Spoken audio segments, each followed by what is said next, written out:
Tonight on RaceSpot TV and iRacing Live, we go racing from Sonoma. The only time in the 2017 season we get to turn right as well as left. Road course racing has a long history in NASCAR, and for this season, we're going to Sonoma instead of Watkins Glen for the first time in the entire history of the World Championship Series. We're going to be getting our way underway here at from Sonoma, but first we're going to look at the recap from last week's race at Pocono. Stick with us.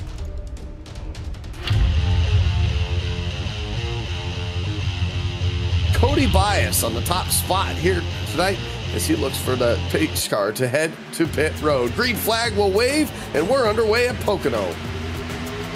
Yeah, there's some action going on around P20. Timmy Hill just got massively loose, and he ended up losing 4 or 5 positions. Here goes Kenny Huppy. He's going around. He is going to be bringing out the caution once again. He has managed to pancake the wall as well as a couple of other cars. Green flag will wave. Schoenberg wasting no time.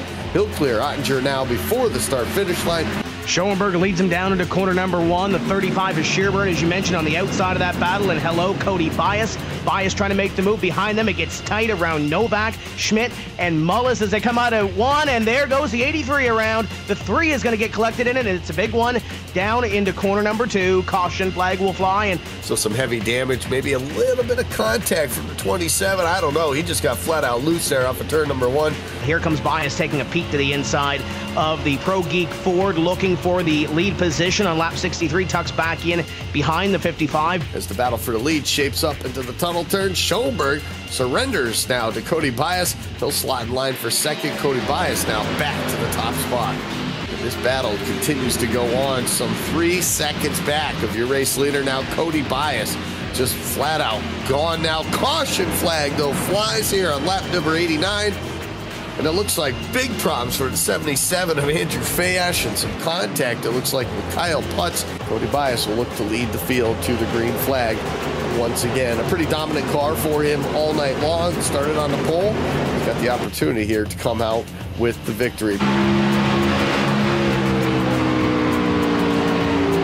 As we watch Ray Alfala's car, we got to look way back and inside the top 10. 4 wide going into turn number 3, and we will get a caution flag. Huge pile up in turn number 3. Some guys going 4 wide, and that's exactly where we see all the guys with 4 tires and the guys that had stayed out. That was some phenomenal stuff going on right there. Looks like the 09 involved in that one, but wow, that was absolutely phenomenal right there. Great restart for Cody Bias. He'll clear Schoenberg by 2 car lengths now. Alfala now moving side by side for second. Nick Ottinger trying to cover high. He's trying to cover low. Ryan Michaeluza, he's not happy with 5th position. He wants to see how much further he can get. He really throws it down into corner number 1 as they work their way through. Cody Bias, he's able to get a 1-2-3 car gap just like that. Schoenberg in pursuit. Nick Ottinger, he's not happy with where he is. Is there going to be an incident coming through? Brian Schoenberg, he's to the inside, but we're going to stay green here. Will it bring out a yellow? Not sure. The rest of the field pulls on through, going to the tunnel turn. Right now, he's on the grass and stays green for the time being as he worked his way off the tunnel turn back into turn number 3. Alfala now in 3rd. Ottinger was able to move up into the 2nd position here. But meanwhile, Cody Bias, a 5-car length lead off of turn number 3, and he looks for the white flag, the final lap here at Pocono. Yeah, the white flag going to come out here. Ottinger and Alfala right now looking like they're going to battle it out for position number 2 as they are about a half second behind Bias. Bias, all he has to do, Andy, is hit his marks. He'll come back and he'll pick up his first NASCAR Peak Antifreeze Series victory. But that battle within the top 5, the music is still going and the chairs might change before this is all said and done. Alfala turns Ottinger down the straightaway. Big contact. Both of those drivers now out of it. It's going to beat things up now. Schauner in the wall as well, too. Heavy damage for all these drivers out towards the back. Cody Bias, he's on his way to his first ever career victory as he works his way through turn number 3 for the final time. Bergeron currently in that 2nd spot as they exit turn number 3. Cody Bias will win at Pocono.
The road to $10,000 makes a right turn into wine country for the 9th race of the 2017 NASCAR Peak Antifreeze Series, powered by iRacing. This is Sonoma Raceway here on RaceSpot TV and iRacing Live. Boy, do we got a good one. It's our only road course of the season, and it is going to be grand. Here, only 4 races left before we start our chase format. It's going to be myself, Cam Walsh, it's going to be Tim Terry, and it's going to be Cisco Scaramuzza joining us in the booth, as well as our expert, of course, production by Hugo Louis. And we are going to be here once again at Sonoma, I think outside the oval, as the slogan goes. And Tim, this is really kind of one of those racetracks where you need to get into a flow. It's not like Watkins Glen, where it's basically a strange kind of oval. This is a road course proper, as you would think. Yeah, it's a road course that we're racing here this season. We did run Watkins Glen the last 3 years in this series, Cam, but we've never been to Sonoma. If you look at Watkins Glen as maybe a road course specialist racetrack compared to the Oval Series that we run, you see names like PJ Sturgis, Nick Ottinger, and Michael Conti on the winners list. Guys like Nolan Scott are going to be tough tonight. Zach Novak's quick in practice, but on top of the board in the warm-up session, it's Michael Conti. He starts in the front row. He's going to be tough to beat. They say Bobby Zielinski should be one to watch here this evening as well. There's a lot of names that we might not see that are usually up in front in some of these oval races contending tonight for a win at Sonoma. Absolutely, and one thing to remember, of course, this Sonoma racetrack, for those unfamiliar, it's got, we run a bit of a different configuration for the NASCAR series, and there's kind of a couple of different points where the action really gets hot and heavy. We're actually going to go look at some of those with onboard footage from Ali Kvoka, of course, who always gets us some expert footage from corners. The first thing we're going to look at, it's a corner by the name of 4A. Why they name these things and have a letter after them, I don't know, but what I do know is that these cars are going to be barreling into it near top speed, and then they have got a sharp right-hander there, and it is going to be a lot of action going through that. You're going to see a lot of bumping and running through corner 4A, and then, of course, that will lead to 7A. There's a long series of S's, and that goes to 8 and 8A, and that's where you get even more action. You're going to be swinging left, right. Expect to see 2-wide action through this S's section. Then, of course, you got the run down to 9 and then 11, that very famous hairpin. But either way, Cisco, we're getting to the grid. These cars are going to get on pit lane. They're going to do an entire pacing lap around Sonoma, get themselves familiar with this 10-turn, 1.99-mile circuit for 55 laps here at, of course, Wine Country, California. Very popular place to go. It's happy to be host to the NASCAR Peak Antifreeze Series for round number 9. Yeah, absolutely, Cam. The first guys, this crop of drivers in this series has come out to the Sonoma Raceway, as you alluded to. Going to be a lot of fun, a lot of tricky corners, a lot of good passing zones, especially into the hairpin. And we even saw a pass for the win just one night ago, going up the hill and kind of in these tops hills through 2, 3, and all the way even over to 4A. A lot of good passing spots and a lot of good places if you want to make that dive bomb move, as we saw in real life just 1 year ago, something like a Denny Hamlin or a Tony Stewart move. Plenty of places to do that as well. Absolutely, and of course that race at Watkins Glen last year was amazing. If you hadn't seen it, maybe perhaps afterwards check last year's at Watkins, and maybe this year we'll see some quite similar action. We are going to go right now to the starting grid here for the 2017 road course race of the NASCAR Peak Antifreeze Series here at Sonoma. Of course, it is going to be qualified first with a 1 minute and 12-second run by Zach Novak. Then it is going to go to Michael Conti, his outside. Corey Vincent going to be starting in position number 3. Matt Busa in 4th position. Bobby Zielinski will be starting in 5th. Jake Sturgis going to roll off from position number 6. Jimmy Mullis going to roll the 40 from position number 7. Nick Ottinger, former winner on a road course in this series, starts 8th. Taylor Hurst in 9th, and Marcus Richardson, your top 10. Kenny Humpy is going to start 11th. 12th is going to go to Dylan Duval. Christian Chalonier is going to start 13th. 14th to Logan Clampett. And Derek Bordeaux rounds out your top 15. And it's going to be David Rattler, Philip Diaz, Nolan Scott, Blake Reynolds, and Chris Shearburn will be rounding out your top 20. Brian Schoenberg came oh so close at Pocono. He'll line up in 21st. 22nd going to be Michael Johnson. Ray Alfala, your point leader. Middle of the pack in 23rd. Adam Gilliland 24th. And Cody Bias going to try to go 2 for 2 from 25th.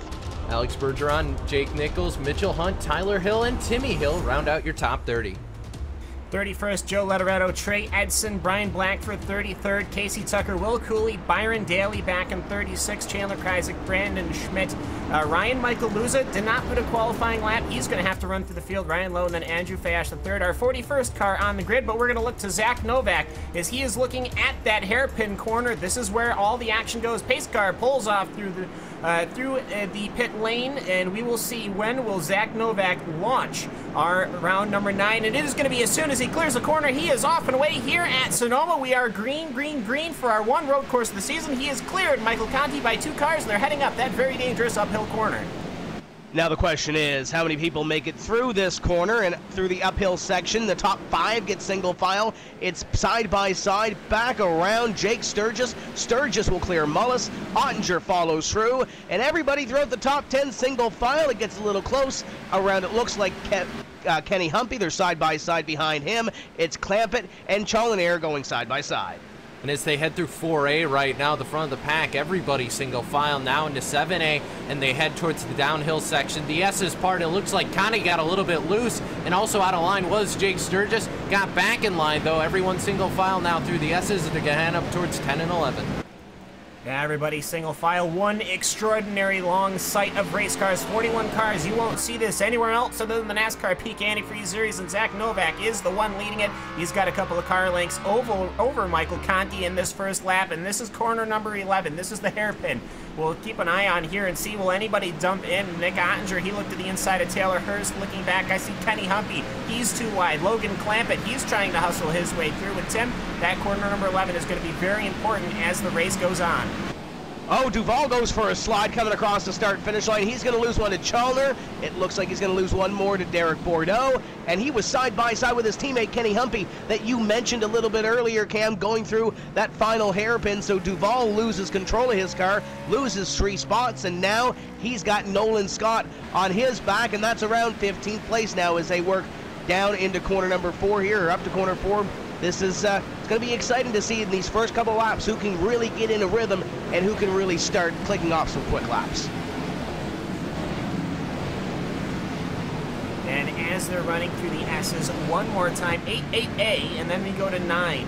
As I've said, not quite sure who decided to put the A's rather than just progressing it as you would see in European circuits, but you know what, we like to make things just a little bit more exciting here, I suppose. Zach Novak, though, he's got a pretty comfortable lead. So let's take a look on back here, Cisco. I see Logan Clampett and Kenny Humpy. These are guys that are 11th and 12th right now. They're trying to sort of find their way through. They've got Marcus Richardson up ahead, Taylor Hurst up ahead. It's a bit difficult when you find yourself in the mid-pack because you're really at the mercy of the brake pedal of the car in front of you, and you really got to keep your eyes on the mirror of the car behind you. Yeah, you have to make sure you don't plow into the rear end of the guy in front of you here. But the problem is if you have to get on the brake pedal, as we're seeing Clampett do right here, he's going to get checked up by the 58 of Kenny Humpy. So now they're kind of in an accordion effect because in front of those guys, Marcus Richardson is kind of being held up by Taylor Hurst in the 74. And for those guys, there's just nowhere to go. They're going to have to make the pass go one by one. You're not really able to get 2 or 3 cars on a pass. It's just not possible. No, not at all. They're going in through, of course, 4A, through the chute one more time. There's a little bit of an S here, and then you start the 8 proper. We're already clicked away 3 laps here. Now, you might wonder, perhaps, if there is an accident, what could happen? Well, there's local yellows only. I don't think they're going to throw a big yellow unless I imagine there is a very big junk. But either way, though, looking through the whole field here, Tim, everyone seems to have gotten away real clean-like, and that's honestly a very good thing, though I do see in the back Kenny Humpy is still trying to work. He's actually on the inside of Marcus Richardson, and here comes Logan Clampett. He's tried to go on in, and he will not, though, manage to make that pass before he gets to that kink at the start-finish line, so Kenny Humpy is +1. He is now in the top 10. And what we're used to seeing in the first 3 road course races of this series in the history, we're used to seeing a couple of drivers have those offs and maybe have a couple of drivers that end up in pit road after the first couple laps from one small mistake. We're not seeing that right now, at least through the first 3.5 laps or so. But I'm seeing a couple of drivers that really missed their qualifying effort, and I don't know if Ryan Luza had an off or not during his qualifying lap, but he's right now mired back in 28th spot. He started in 39th. Yes, he's gained 11 positions, but as he gets a little closer to the field, the front of the field, these passes are going to get a little more difficult. He's got Mitchell Hunt, Cody Bias, and Michael Johnson right ahead of him. And oh, by the way, as he's trying to weave his way through traffic, you also have those guys up in front pulling away. Absolutely, and just looking at how these cars are trying to work their way through, we've got to remember here these are extraordinarily heavy stock cars. They're purpose-built for oval racing, but they can certainly run around a road course no problem at all. Looking back, though, I see smoke coming out of corner number 11. Was that Marcus Richardson, Christian Chandelier, Derek Bordeaux, and Nolan Scott? They are nose to tail for 11th, 12th, 13th, 14th, and 15th. And really, there's just a huge train of cars coming through corner number 11 right now, Cisco. It seems to me like everybody's seemed to have broken away in the top 10, but you get anywhere past that, you can really find yourself a fight anywhere. And really just pick one, and it's a spectacular fight no matter where you go. Yeah, it almost turns into a little Japanese-style toge racing because you just go one-on-one with the guy in front of you. You have to be able to jump to the inside and take away his defensive line because it's so easy to run a defensive line around the Sonoma Raceway. And we talk about that accordion effect. It's starting to happen for the 05 and Nick Ottinger. He's starting to stack up Jimmy Mullis, as you mentioned, right behind him, and the 74 of Taylor Hurst. And Kenny Humpy is going to be trapped behind them as well here in not too distant future.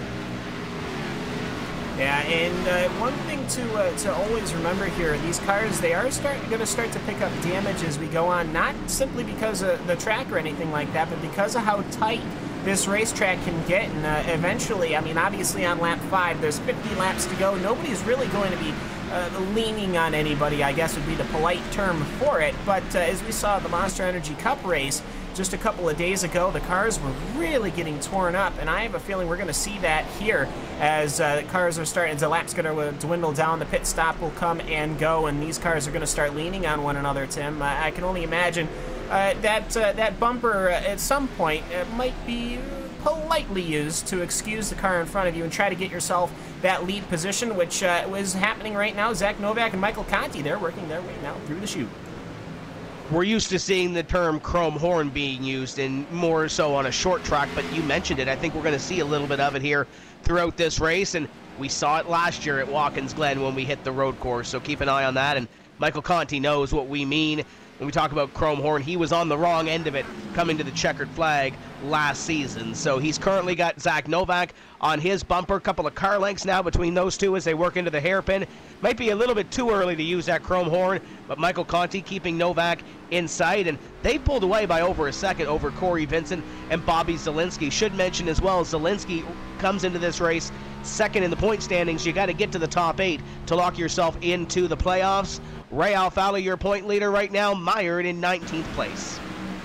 Yeah, but of course he has victories, though, so he can be pretty comfortable sitting back there. But a couple of guys, though, really trying to force their way through. I mean, I imagine Logan Clampett, he's going to be on the charge. Kenny Humpy, he's going to be on the charge, as we've really alluded to. But I'm also looking, perhaps, as I believe we've got a spun car, the 48 car of Chandler Kryzak. Yeah, he has spun on the entry. I believe it was the exit to corner number 10, heading towards number 11. He's already sort of trailed behind, perhaps not that comfortable to set up on that Chevrolet, just not to his liking, and perhaps just the road course nature, not what he wants to see, but he's pretty in danger of falling a lap down if he keeps running like that. But looking back to the front, Cisco, it's Zach Novak, it's Michael Conti. No surprises there. These guys are running extraordinarily fast laps. And I've been looking for PJ Sturgis, and I just can't seem to find him tonight. Perhaps I'm blind, but I don't believe so. He might not be here in attendance, but his brother sure is, Jake Sturgis, and he's running strong in 6th. And this is really a good run that these guys have needed for that INEX 41.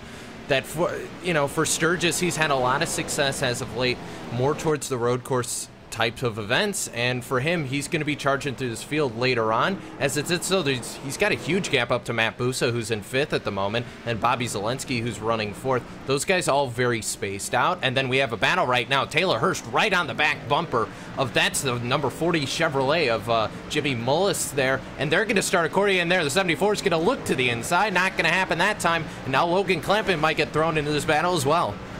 Yeah, absolutely. And meanwhile, while that goes on, Michael Conti, I mean, he is absolutely on the car of Zach Novak right now, and he is hustling him through the S's. He's trying not to keep on the back of that Toyota too closely. You really don't want to, in case they managed to catch a curb like he did right there, and that was intelligent driving from Michael Conti just to lay off the accelerator when he really could have driven the point home. We are only on lap number 8 of 55 here from Sonoma, and here he goes. He's leaning to the inside. Will he get it? He will pull fully alongside. He'll get the run to the inside curbs, and he will get the whole shot coming out. Will he get the run? Yes, he will. Zach Novak, he will concede the position 10. New leader, Michael Conti. The last couple of laps, Michael Conti has been really good under braking. Novak gets a little bit of a break going up the hill and into corner number 1 up there, but the 15 of Zach Novak, especially getting a launch off the corner, he's been really good. It's almost like the power lays down a little bit more than Michael Conti's car does, but when Conti gets on the brakes, gets on the binders, he is there, and he makes up his time there. And of course, when he's behind the car, he can't go through the car. He's got to wait for that opening like he had in the hairpin, and then you see it right there under braking. He gets that little launch and little advantage off, and once again here, it looks like he's just a wee bit better getting down to the corners and getting a little bit of a launch off. Michael Conti now begins to build a lead here at Sonoma and pulls away from Zach Novak. The great thing for Zach Novak, though, is that he's got over a second on Corey Vincent, and Vincent in turn's got about 3 car lengths or so on Bobby Zielinski. Your top 5 have really found a place to race. It's the battles outside of about the top 8 or 9 that are really starting to be intriguing. Yeah, absolutely. I mean, Michael Conti, before entering that hairpin, it was about 0.81 a gap that he had already built, and for Zach Novak over Corey Vincent, it's just about 0.5 of 1 second, so really they've got comfortable gaps unless they make a mistake. We did see Zach Novak starting to get loose in the S's, and we did see early on Dylan Duval, he ended up having an issue going through that final kink before you get to the start-finish line. But either way, though, still looking at this battle, Cisco, as these cars are rolling through the start-finish line. They're going to work their way up the hill, and actually we have a car turned around. Cody Bias, he's in the middle of the hairpin, and this is dangerous here. They've got cars going on the left, cars going on the right, and Cody Bias is stuck hanging on his brakes. And something also looks like happened to the number 1 of Ryan Michael Luza, smoke pouring from the number 1 Ford. And I think, yeah, that's what happened to the 27. We'll take a look at the replay. Luza jumped to the inside. The 27 got turned into the tires. Luza nowhere to go, just T-bones the 27. Yeah, it looks like Cody Bias, he swung way wide, and Michael Luza just held it. And either way, though, Cody Bias, he is going to be well back, and Michael Luza, he is going to have an issue. But meanwhile, speaking of issues, Michael Conti has pulled it off. What has happened to that number 5 car whilst we were away looking at that replay? Something has gone terribly wrong. Did he blow an engine going into the corner? Big puff of smoke coming out of that number 5 car of Conti. That's going to end his day here at Sonoma. Man, oh man, we saw it with Dylan Duval a couple of weeks ago where he had that issue at Pocono where he double downshifted and it ended his day. So could it very well be another possible double downshift or something of the likes from Michael Conti that put him out? There's the second straight race where we've had a front runner end up going out really early. Yeah, that has got to have been just hopping in on that downshift just a little too fast, and he was almost there. I think he was at a comfortable spot to shift it, but it just, maybe the revs were just a little too high or the car just couldn't handle it. But either way, though, Michael Conti's Ford is now out of the race, and now Zach Novak, he resumes the lead, but immediately Cisco resumes the problem he had a couple laps before because now Corey Vincent is stepping up, and Bobby Zielinski is now stepping up to put the pressure on that number 15 car. So it's going to be interesting to see if Zach Novak, how he's going to deal with a 3-car battle, because before he did decently well with Conti, but now it's going to be interesting because the 10's going to have to take slightly different lines, because while he's attacking and trying to go for the lead, he can't throw it all away on an inside pass or something like that, because he has to be careful that he holds off Zielinski. Zielinski, I think, got a little piece of the wall or just backed off a little bit, so those guys going to go 1, 2, 3. Zielinski falls off a little bit, but gains it all back going through 2. This is going to be interesting for the 15 for sure. Yeah, and he's focusing on his marks, and I think that's kind of the important part. He hasn't seemed to be hopping those curbs as much. I have noticed, though, in the last couple of laps, you're really starting to see a defined line of rubber developing on this track, which, of course, we have to remember the iRacing surface modeling to the exact metrics of where the rubber's getting put down, how the tires are putting down, how these Goodyear Eagles are running over this racing surface, and that is really going to change the track as we go, as well as the dust, Tim. We have to remember, of course, this racetrack can be perfectly green if it gets rain, but if not, it's going to be dusty and it's going to be sandy. We haven't seen a lot of sand drift up onto the circuit as Zach Novak gets a little bit loose on the run down to 11, but either way, this track condition is going to be changing as these cars develop. And there we go again. You have the 10 of Corey Vincent right on the back bumper of Zach Novak. It seems like Novak, I don't know if he's looking in the rearview mirror or what the problem might be, but it seems like under braking, those guys behind maybe pitching in a little too deep or deeper than Novak.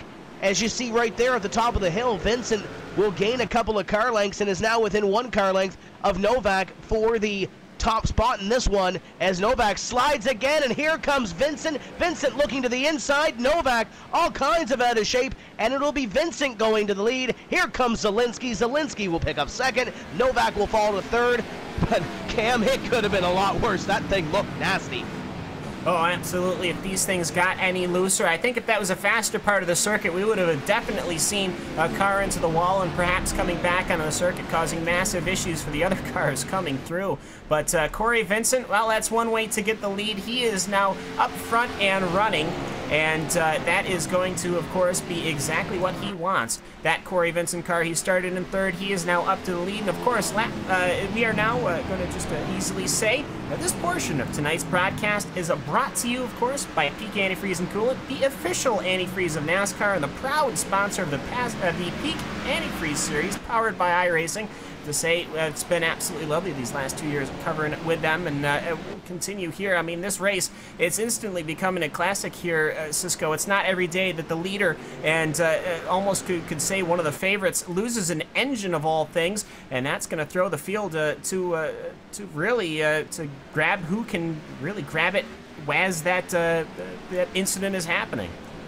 Yeah, and this has also helped out Bobby Zielinski, and Bobby Zielinski is a guy who's basically spent, when he's not been running in this series, one of the other series that we cover, he's been driving Camping World Truck Series on road courses. So how about a way to prepare for Sonoma? He dominated the race that was just this past Sunday at Circuit de Spa-Francorchamps. So for Bobby Zielinski, he just got out of a stock car on a road course, and a much heavier one at that, with a little bit worse of a brake drum under that one. For the 83, this is going to be a piece of cake almost. Yeah, I mean, driving a much heavier truck with not as much horsepower, but either way, though, Corey Vincent, he is getting more and more pressure from Bobby Zielinski. He wants a piece of this pie here. Now, I almost want to let's see if we can just go on board with Bobby Zielinski, and we can have a lap on board with Bobby, and we'll listen to his lovely Ford engine as he hunts down Corey Vincent for one lap. It is RaceSpot TV fan immersion here, lap 15 of 55 here at Sonoma.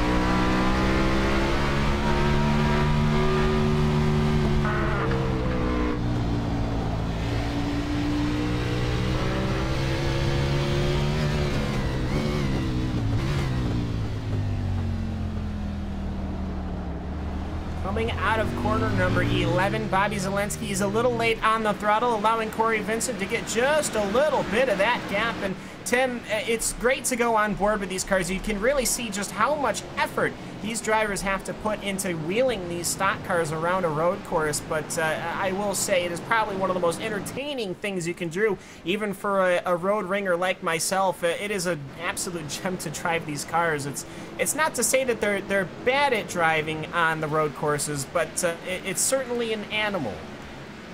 Yeah, you definitely really have to hustle these big, heavy stock cars around this racetrack. And it's a fine line, too. We talk about your top two. They're within a couple of car lengths of each other. Zielinski gained a lot of time on Vincent through that corner, and they'll work up through the S's. But They've got 2 seconds now on Zach Novak. Novak battled with Michael Conti at the start of this one, and he was battling for the top spot, and then all of a sudden, he's fallen back a little bit, and they're going to come up on that pit stop here, probably around the halfway point in this one, but other drivers that are making their way through, how about Nick Ottinger sitting in position number 5 right now? He's won before on a road course. Jake Sturgis in 6th. Then you've got guys like Logan Clampett, who's worked his way up 6 spots, but he's 8 seconds back. He's going to have to fight his way through traffic and, as you mentioned, get up on the wheel and hustle that thing towards the front. Absolutely. I imagine you can go a little bit quicker if you attack those curves, but the risk multiplies intensely when you do that. Looking back at position number 15, it's Nolan Scott versus Blake Reynolds, Cisco. It's hard to not keep your eyes on the leaders when they're battling like that, but you still got heavy pack racing here at Sonoma in the back runners here, like Blake Reynolds, Philip Diaz, Nolan Scott, as Nolan Scott had worked his way through, but it's just entertaining to watch these guys run and hustle here at Sonoma. Yeah, and he took a look to the inside going through the hairpin, and now Reynolds up the hill gets a great run, but it looks like Scott's able to put the power down heading down the hill in the 4A. So for those guys, they'll sort it out for a moment, and meanwhile that battle continues. Zelensky all over the rear bumper of Corey Vincent. Vincent got away from him a little bit there, but as we head towards 11, his accordion effect, the 83 is going to get right back to his bumper once they hit the hairpin. Yeah, and of course we're looking at lap 17. I have a feeling the pit window is not going to be opening up anytime soon. I did see Brandon Schmidt on pit road. Not quite sure what that was about. And also I see Ryan Michael Buza is a lap down, perhaps an issue with his car from that incident earlier on. And actually I see Brandon Schmidt has retired for the day, so something has affected that number 3 car. Unfortunate. That now brings it to 3 retirements here at Sonoma. Is looking back to the leaders here, Tim. One of the leaders that we did have earlier on, though, was Michael Conti, and unfortunately something had happened to his car. We'll see if we can't get him on, and we'll get an interview, and Tim Terry will be, of course, the one administering that, as always. And Tim, we'll see what Mike Conti has to say about what has happened here at Sonoma. Yeah, it's not the way he wanted to go out, but Mike, talk about what happened there. Was there any indication, any warning what happened? Yeah, definitely not the way we wanted to go out. No indication. Just went down into 7 like I'd been doing the whole night.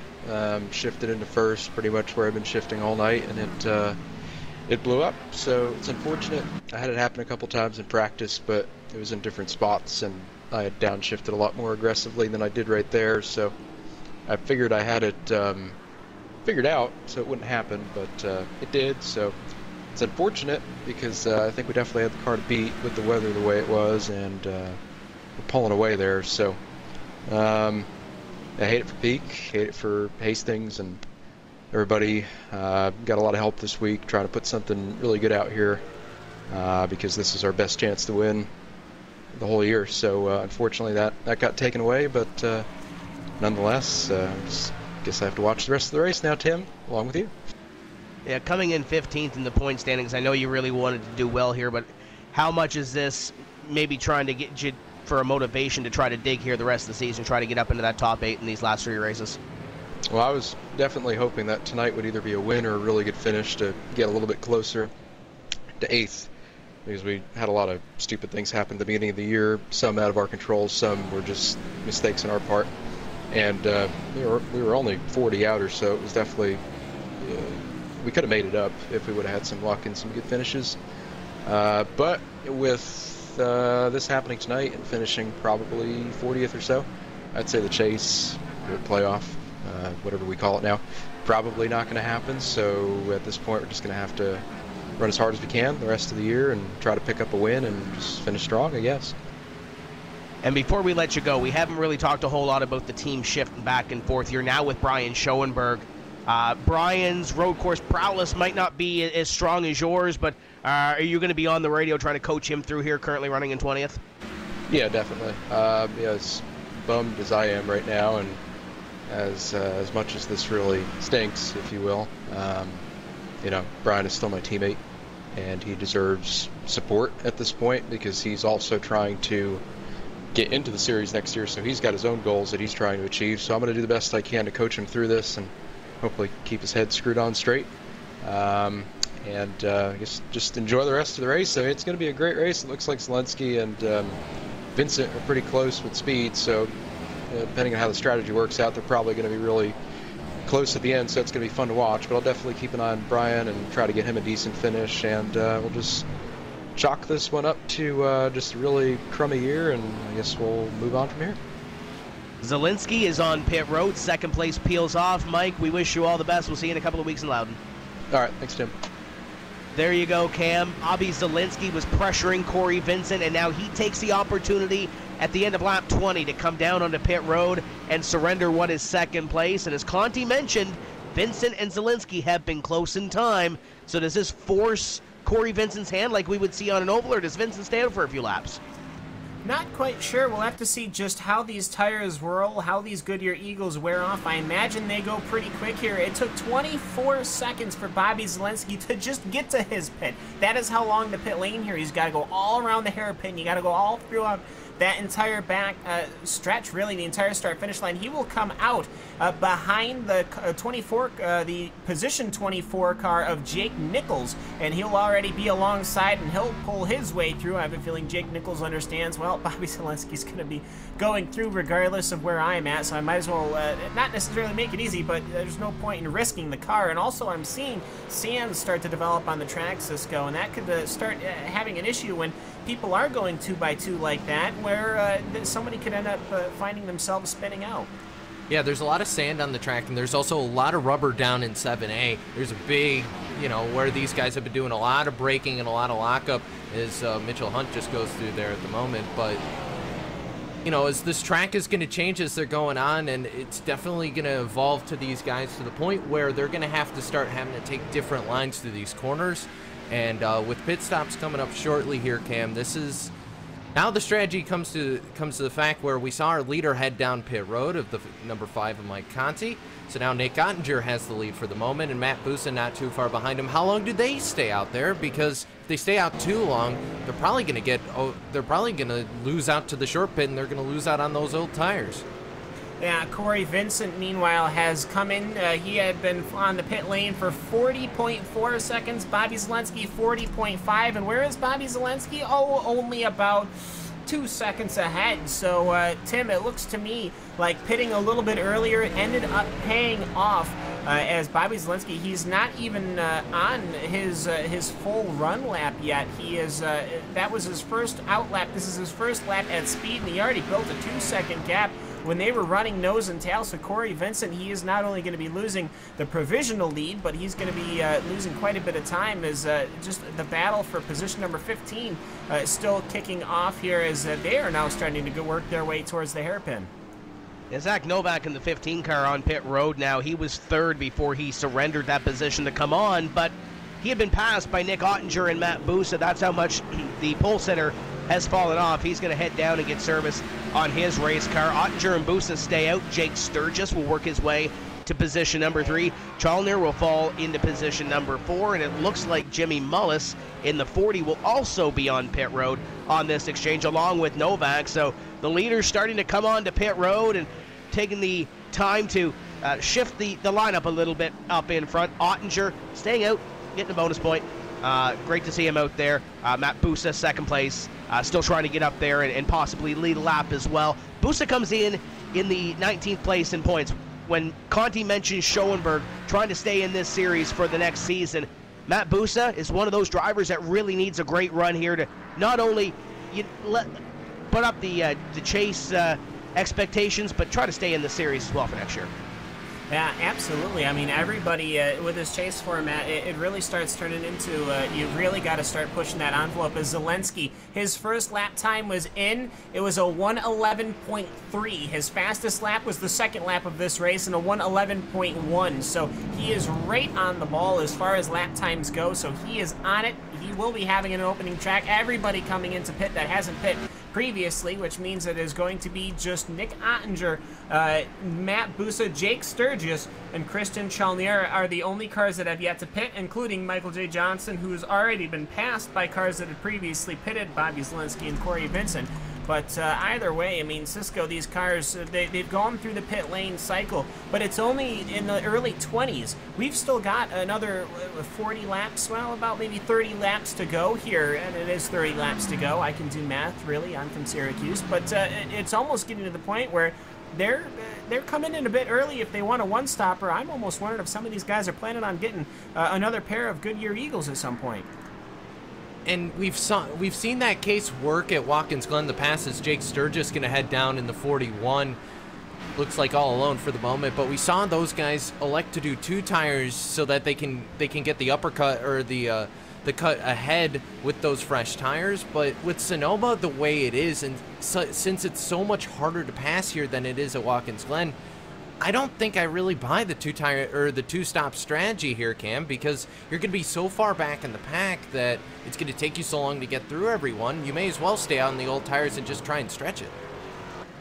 Yeah, and it's just one of those risks. I almost think somebody might take it. I wouldn't be surprised if somebody takes it if the lap times are falling off like they are. I mean, to be fair, Nick Ottinger, he's running 1:12.3s. He's only a second off of the laps that Bobby Zelensky are running, and Nick's tires are 24 laps old, so perhaps everyone is just going to do a one-stopper. That would be fair and pretty understandable. But Nick Ottinger, your current leader after 30 minutes of racing here, Tim. It's been pretty good, I'd have to say, so far. And here comes Nick Ottinger onto pit road.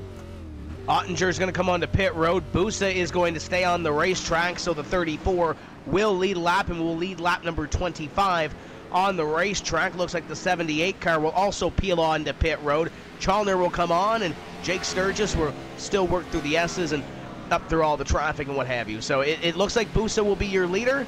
He'll stay out, collect that 1 lap lead, and we'll see where everybody shakes out. And oh, by the way, Bobby Zelensky the last time by was scored in position at number 5, but that will change with Ottinger down on pit road and Chalner on pit road. So the 83 car going to move up the scoring pylon a little bit on this lap. As he comes across, he'll be scored in position at number 3, with Ottinger in the 05 scored ahead of him, but of course he's down on pit road.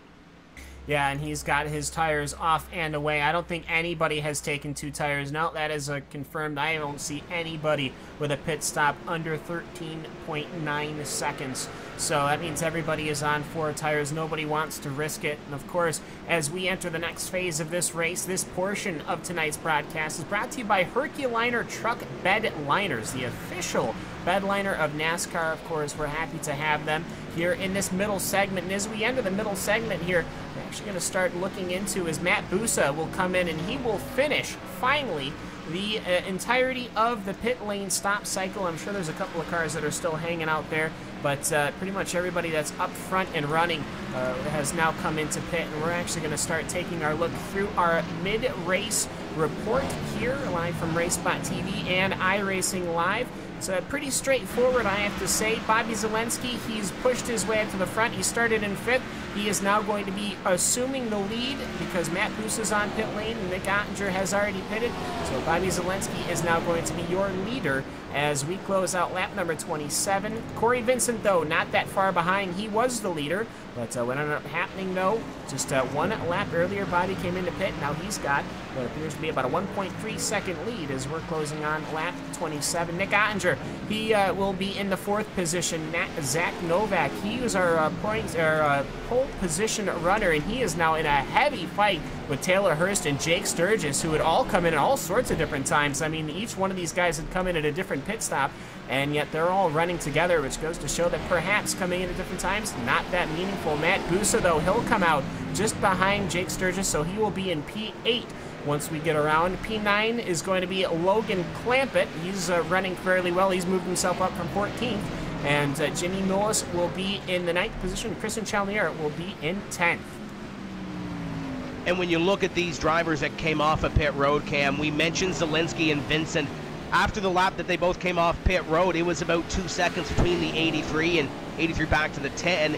And now Zelensky, as you mentioned the last time by, 1.3 seconds up on Corey Vincent. This time by, he'll move back to the top, and it'll be 1.2 seconds between Zelensky and Vincent. So it looks like Vincent might be just a wee bit quicker, not by much. You're looking marginally over the last few laps since they've come off of pit road.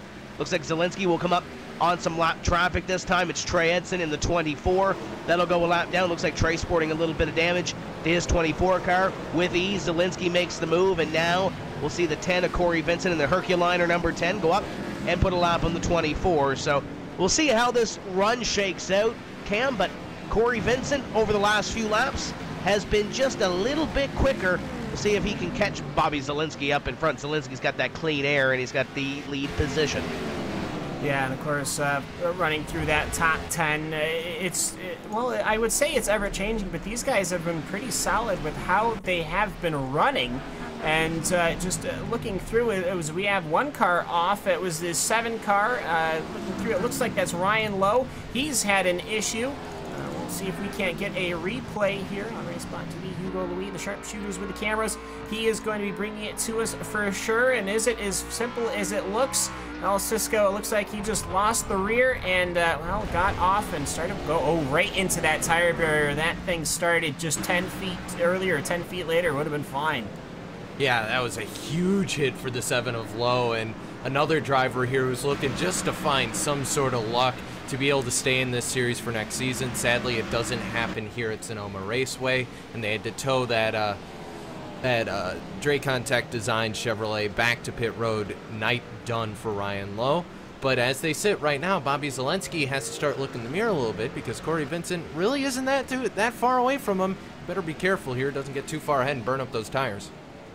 Yeah, and that's I imagine that's a fairly easy thing to do. These tires, you might think that in old times, I suppose you could say that they just run to whatever number they run and then it's what happens. These things are really dependent on how the driver drives it, how quick they're on the throttle, how heavy they're on the brake, how much they're really abusing the curbs, and that can develop over an entire stint into just how much trouble those tires are going to be giving you. Bobby Zielinski, though, as we'll look to the RaceSpot TV halfway report here, of course, on iRacing Live, but it's Bobby Zielinski. He is now encountering traffic. That is going to be an issue for him. Perhaps Corey Vincent, who's in second, could read on through and start closing on in. Nick Ottinger, I'm sure, would appreciate that. He's 6 seconds behind. But Jake Sturgis, Matt Busa, Zach Rose, Novak, their positions haven't changed. Taylor Hurst and Logan Clampett, they haven't changed, though they're close. Jimmy Mullis is enjoying a nice drive out in the wine countryside here, though he did start in 7th, so I'm sure he'd like to move up a couple of spots. Then Christian Chalnier, well, he's still in your top 10.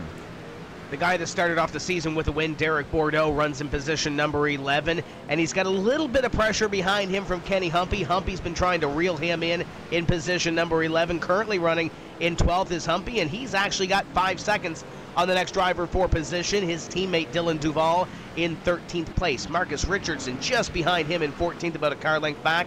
And just behind them, a part of the battle, Nolan Scott in the 16, Blake Reynolds in the 66. He runs in 16th place. About a second back from them is Phil Diaz. Ray Alfala about mid-pack here this evening. We're not used to talking about Ray Alfala in 18th place unless he's storming to the front of the field, and right now he's kind of sat there in the middle of the pack in position number 18.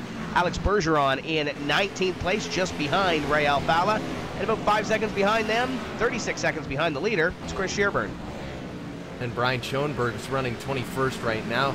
22nd is going to be Adam Gill, and David Rattler in the 09 is running 23rd. Michael J. Johnson is running 24th rather in the 39. Jake Nichols is running 25th. Timmy Hill 26th. Byron Daly is 27th. 28th to Tyler Hill. Andrew Fash III is running 29th, and Joe Letterello rounds out your top 30. Yeah, and looking back to 31st, you've got Mitchell Hunt. He started in 28th, so he's pretty much right where he should be as far as his qualifying time goes. Casey Tucker, that 28, he's in 32nd.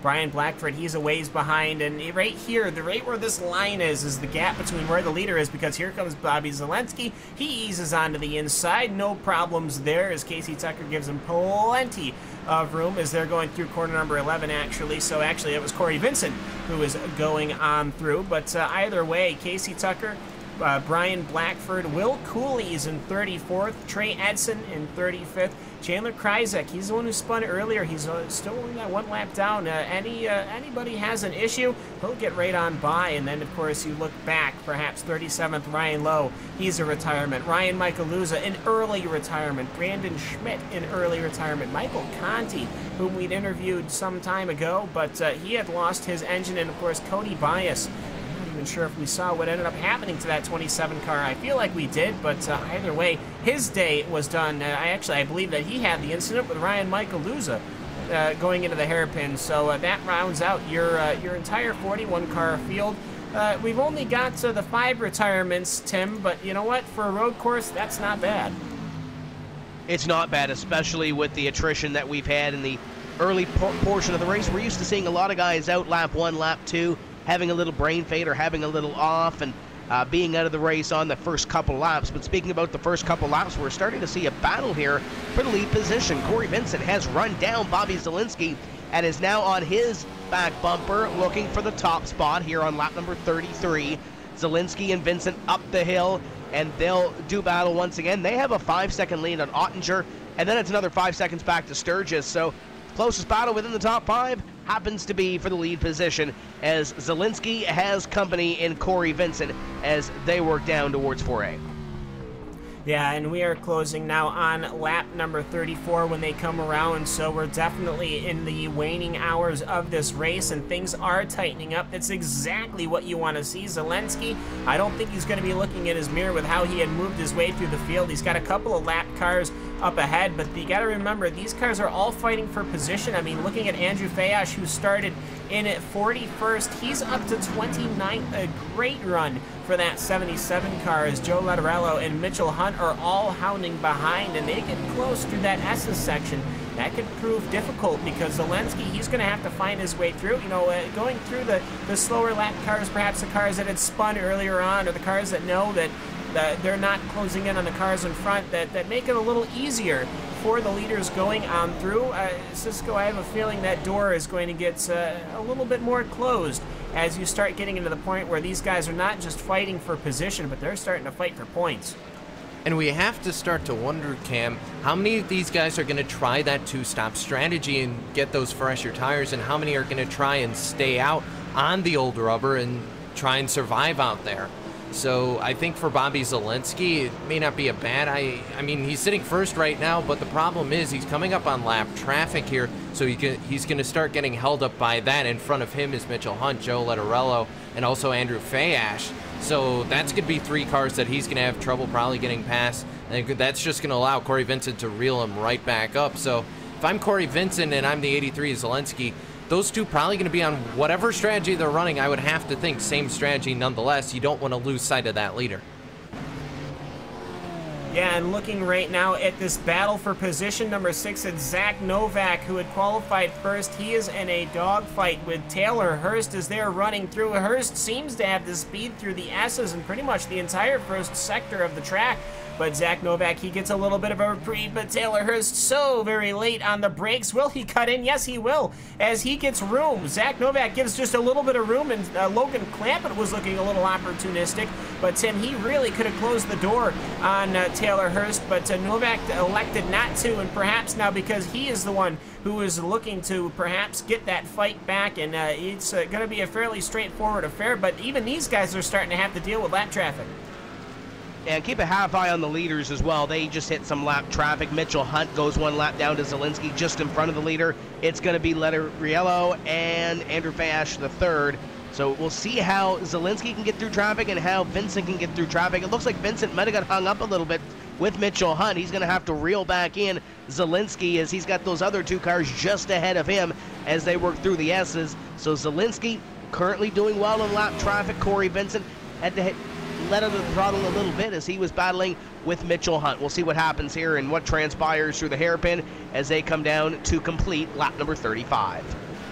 Yeah, and just looking back to that battle with Taylor Hurst, a little bit of a battle between Will Cooley and Brian Blackford has really thrown this for a loop here, because Taylor Hurst was making a move on both the lap cars, while Will Cooley, one of the lap cars, was making a move on Brian Blackford. So Cooley taking advantage of the juggling that you have to do between letting the faster cars through and fighting for your own positions, and that gives a massive gap as Logan Clampett still stuck behind Brian Blackford. He'll dive to the inside going up the hill, Cisco, and he is trying so very hard to get those moves and get those positions as Clampett, he is now gone past Zach Novak, and they are now working their way through some pretty hardy traffic.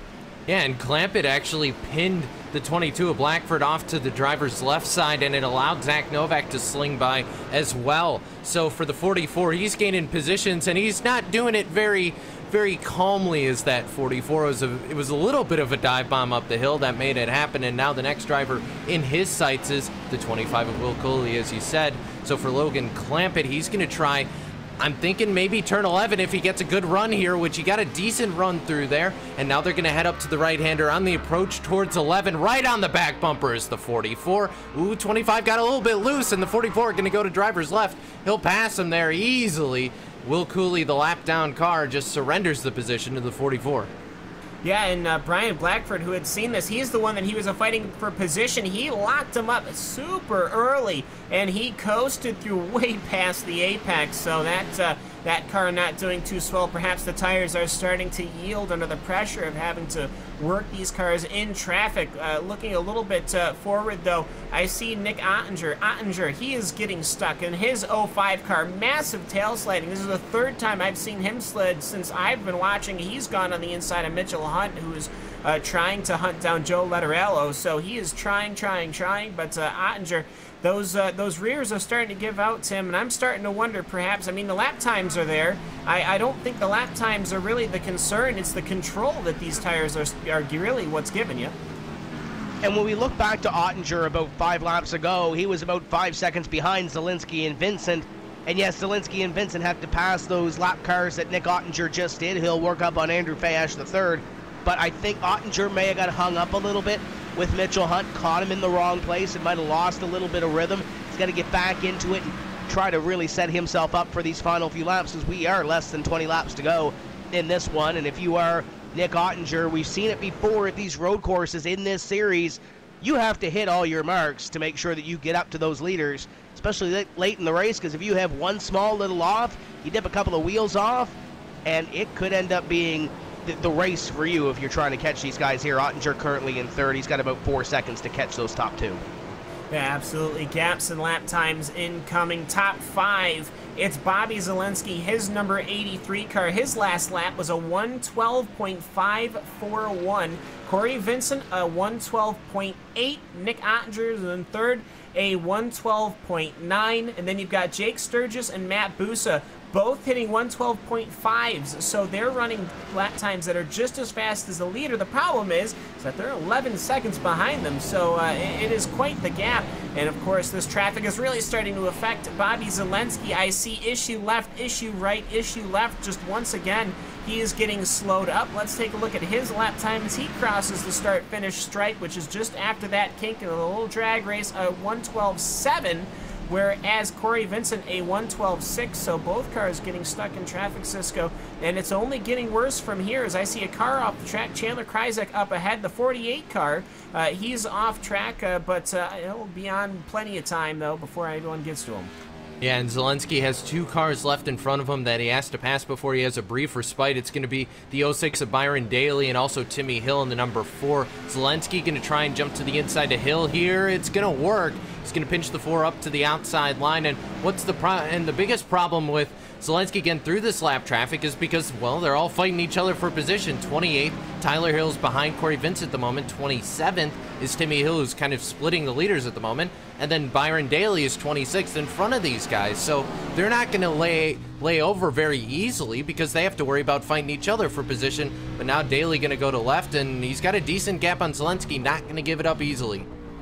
No, not at all, and Zielinski looked like he was going to try to nip on the inside, just not working, though. Vincent was able to easily go on the inside of Timmy Hill, and as Bobby Zielinski goes across that start-finish stripe one more time, 15 laps to go. This portion of tonight's broadcast is brought to you by Blue Def, the official diesel exhaust fluid and DEF equipment of NASCAR. Of course, Tim, I have to say, as we're going through, I don't think anyone's going to come in for tires in the last 15. I think you would lose way too much time, so it is indeed going to be a one-stopper, a bit an early one-stopper, which means that these cars are going to be at the near limit of what the tires can be in this track, heavily rubbered in on the slow turns that we see they're going through right now, heading down towards 7, as you can just see how dark that track gets. But I'm seeing sand everywhere as well. Once these guys start rubbing elbows, that's going to start posing some problems if they're going too wide.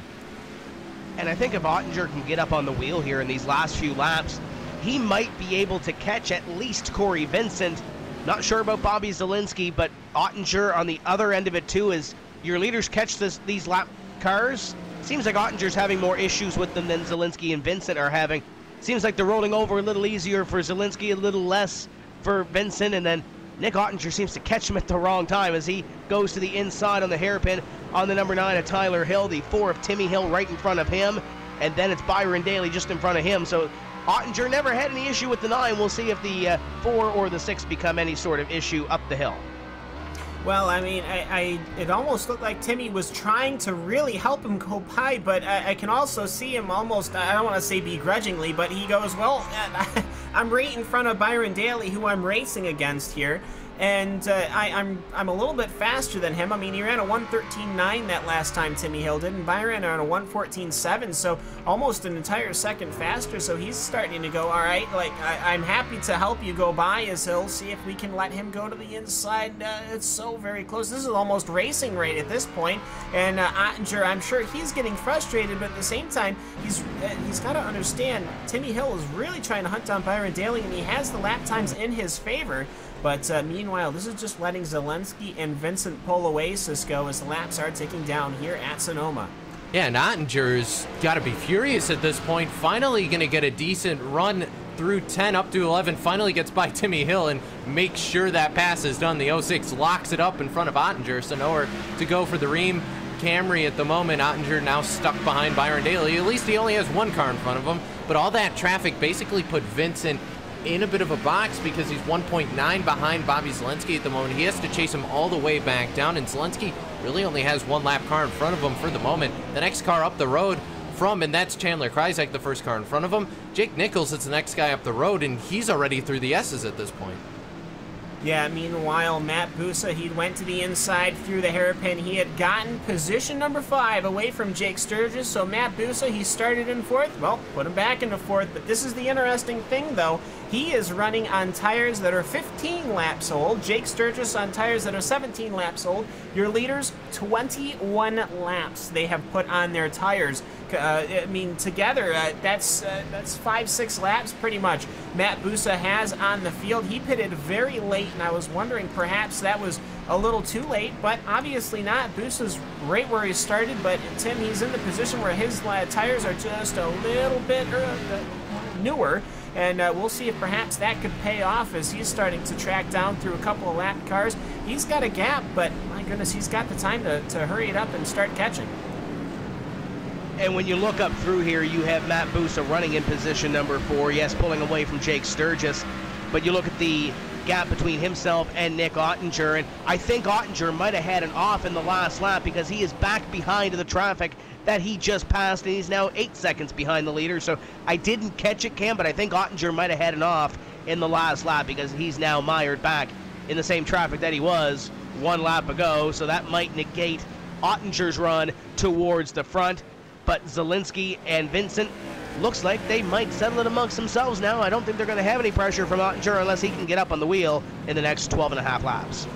Yeah, Ottinger, perhaps he had been, he'd finally been relieved to get by, perhaps a little frustrated, got on the throttle a little early, perhaps the tire's a little old. Massive save, though. I will say that this was a very similar incident to what we saw happen to Ryan Lowe, but instead he kicked the tires around, his rears around, he locked it back onto the track, and he's gotten himself away and safe, and really that was dangerous as he goes now to the inside of Tyler Hill once again. Perhaps he'll give him a wave this time, but either way, though, it's getting to the point. Oh, actually, they'll make contact, so not what you'd want to see. I'm sure Ottinger not happy right now, trying to work his way through lap traffic that he had seen before. Yeah, and Ottinger, I have to think the driver of the 05 is just livid at the moment, Cam, because he just got past all these guys and was starting to slightly gain on Corey Vincent, and then you have the off, and now Ottinger has to once again pass Timmy Hill. And I don't think Timmy Hill's particularly fond of Ottinger at the moment either, because he was about to have a good battle with Byron Daly, and once again now has the blue flag up in his mirror, as it were. So for Ottinger, he's going to charge through these guys probably as quickly as possible, and I think Timmy just wants him to get by at this point. And it looks like Taylor Hurst just surrendered the position, I believe. No, Hurst got by, rather. Yeah, I mean, it's, well, I was looking, there was almost an incident. I held my breath for but a stutter step, but yeah, actually, Taylor Hurst, the other way around. He had started in 9th position. He's now going to be up into 5th position because Jake Sturgis, I don't know what's going on with his car, Tim, but he seems to just be losing that lap time, perhaps not doing that well in the lap traffic. Perhaps he had overdone his tires as cars are now, they're really basically the corner at the hairpin. It used to be a very pretty thing. They used to come in wide, they'd sweep in almost close to the tires and get on the throttle very early, and they'd have a very clean exit. At this point, pretty much everybody's locking up and they're dragging way into the exit of the hairpin, and then they're kind of dragging the car back onto the racing line. I mean, these tires, I think, have got to be shot. Yeah, there's a lot of these drivers that are really just trying to keep control of their race car. We saw it a little bit earlier with some of those guys making some nasty slides on some new tires, but as these tires get older, we're seeing a lot of stick handling around these race cars and around these corners. See Taylor Hurst going over Letteriello to put him in the rear view mirror and try to catch up to Matt Busa. He's got about, a little contact there between the 74 and the 33. As they get it straightened, looks like Sturgis going to wiggle his way on by, but that was a close call going up through the S's. But as I was saying, Hurst has about 2 seconds to catch Matt Busa, but that gap might have just got a little bit bigger there. Yeah, and Matt Busa himself is having issues as Tyler Hill almost loses it coming up. He is well on the brakes way early. He's locking him up. He actually woes it up just in time. So Busa on the outside, he is trying everything he can. As Andrew Fayash, he's had to drag the brake outside as either way. Looking forward, though, once again to Nick Ottinger as he is trying to herd on in. He's cleared all the traffic. It is now a drag race. 9 laps to go here at Sonoma, the wine country here at Sonoma, California. Of course, host to a racetrack that has been raced on for many years, but never before here in the Peak Antifreeze Series. We're happy to bring it to you on RaceSpot TV and iRacing Live. Bobby Zelensky, we haven't really talked about him that much because he's been leading the darn thing. He's about 1.1 second lead over Corey Vincent. He's been doing so since the pit stop cycle. He's managed his way through the cars, but either way, battle still ongoing. Those Christian Chalnier is on the rear of Jimmy Mullis. Yeah, and those two going right at it here, and Chalnier going to take a wide line into 7 here and going to try and get the run down through the S's. Chalnier all over the back bumper of Jimmy Mullis, and Mullis just trying to run the defensive line through the S's here, and we're running out of time for these guys now. Chalnier going to look to driver's left, not going to happen this time. They'll come through 10, and maybe Chalnier going to try the dive bomb here. He's going to get a decent run through there. Chalnier looking to maybe right side this time. He's going to dive it in there, and it looks like he's going to get the inside line. Mullis going to fight back, though they touch, and Chalnier is going to hold on to the position. Meanwhile, a car that was parked over in the parking lot section between where the Indy cars turn and the NASCAR cars turn to the natural hairpin, that was Chandler Kreisig. Well, he was doing a very gentlemanly thing, and he just let literally everybody by. He stuck his hand out, go, go, and so everybody went on through, and that's, honestly, that's kind of an easy thing to see. I mean, he's already spun once before. It's obvious that perhaps he's not comfortable either with the setup or the track or the day or the temperature or what, I'm not sure, but Tim, that is kind of the right thing to do, as Jake Sturgis is now to the inside of Andrew Fayash, and he is still trying to hunt Taylor Hurst, but it's going to be very difficult when you're locking up the brakes like that. And it looks like through the field here in these final 10 laps, there's a couple of drivers battling for position, but it looks like for the most part, a lot of these drivers have positions nailed down going towards the finish of this one, or at least in the top 10. Chalnier and Mullis, as they swap that position the last lap, that may be the closest battle within the top 10 for 9th and 10th as Chalnier begins to pull away once again. Looking through the field, the closest battle might be between Nolan Scott, Blake Reynolds, and Phil Diaz back here, and that is for position number 15. Reynolds is stalking Scott. Diaz is right there, and it's a 3-car battle for 15th, 16th, and 17th. Yeah, and these guys, they're pretty much all together, and there's nobody else around them. No lap traffic to affect the race like that. And here comes Blake Reynolds. Looks to the inside. No, he will not. The door is closed by Nolan Scott. Everybody dancing on that brake pedal. You might think it's fairly straightforward. You're approaching a corner, you hit the brake, ta-da. No, it's really not. You got to modulate the brake, and you're probably adjusting your biases as well as the race stint goes on, because it really, between having to steer the car and on the brakes, that can lock them up. If you go in straight on the brakes, you're going to go well wide, and you're going to have somebody on your inside of the hairpin. So these drivers might look fairly straightforward, and these lockups look like perhaps it might appear amateur amateurish, but really these guys are doing everything these can. These are the pros. These guys, some of these guys are pro drivers in the Formula Series, so they definitely know their way around a road course. But just watching these cars get handled as they are, it's really almost a great thing to see. Just how these pro drivers have been handling these cars. Once again, only 5 retirements, and a couple of them have been from engines. Yeah, and Blake Reynolds, meanwhile, just about dirt tracked it through 9, and looks like car blowing up in front of these guys. It's Alex Bergeron in the 12. The Ford is that car smoking. And one of the things we noted that we've been hearing the drivers talk about, apparently the engines have been running a little bit hot here at Sonoma, Cam. So I'm wondering, that's the third engine that I think, third notable engine at least, that we've seen go today.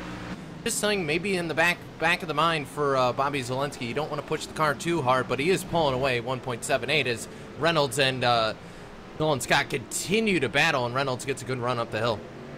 Yeah, as Bergeron will have to retire. I will say he did pit not that long ago.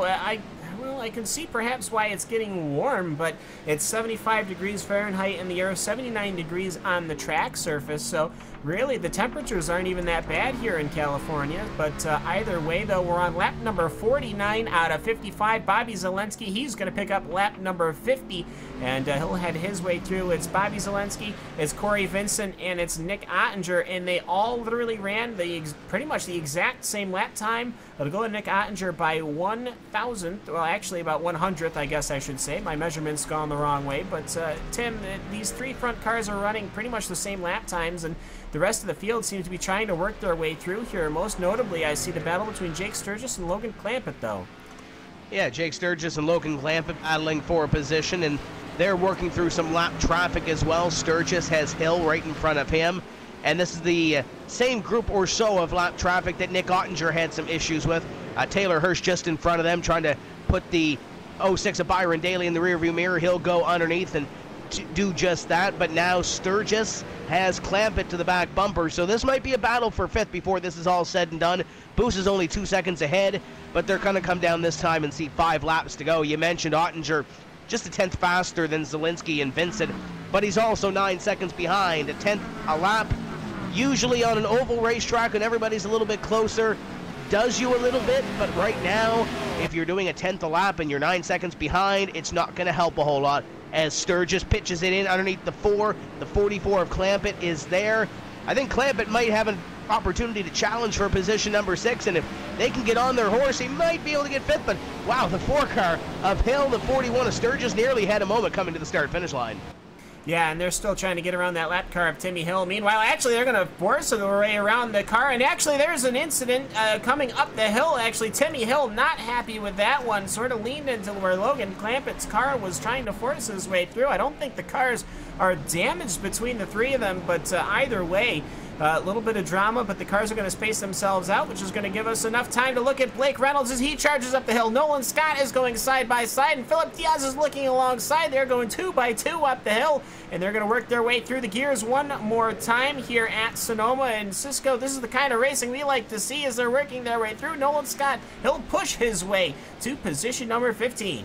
And Reynolds was trying to hold on to the inside, had to give it up there. He ran out of room. So now Reynolds right back to the back bumper of the 16 Ford, and now going to try the dive bomb in the 7A.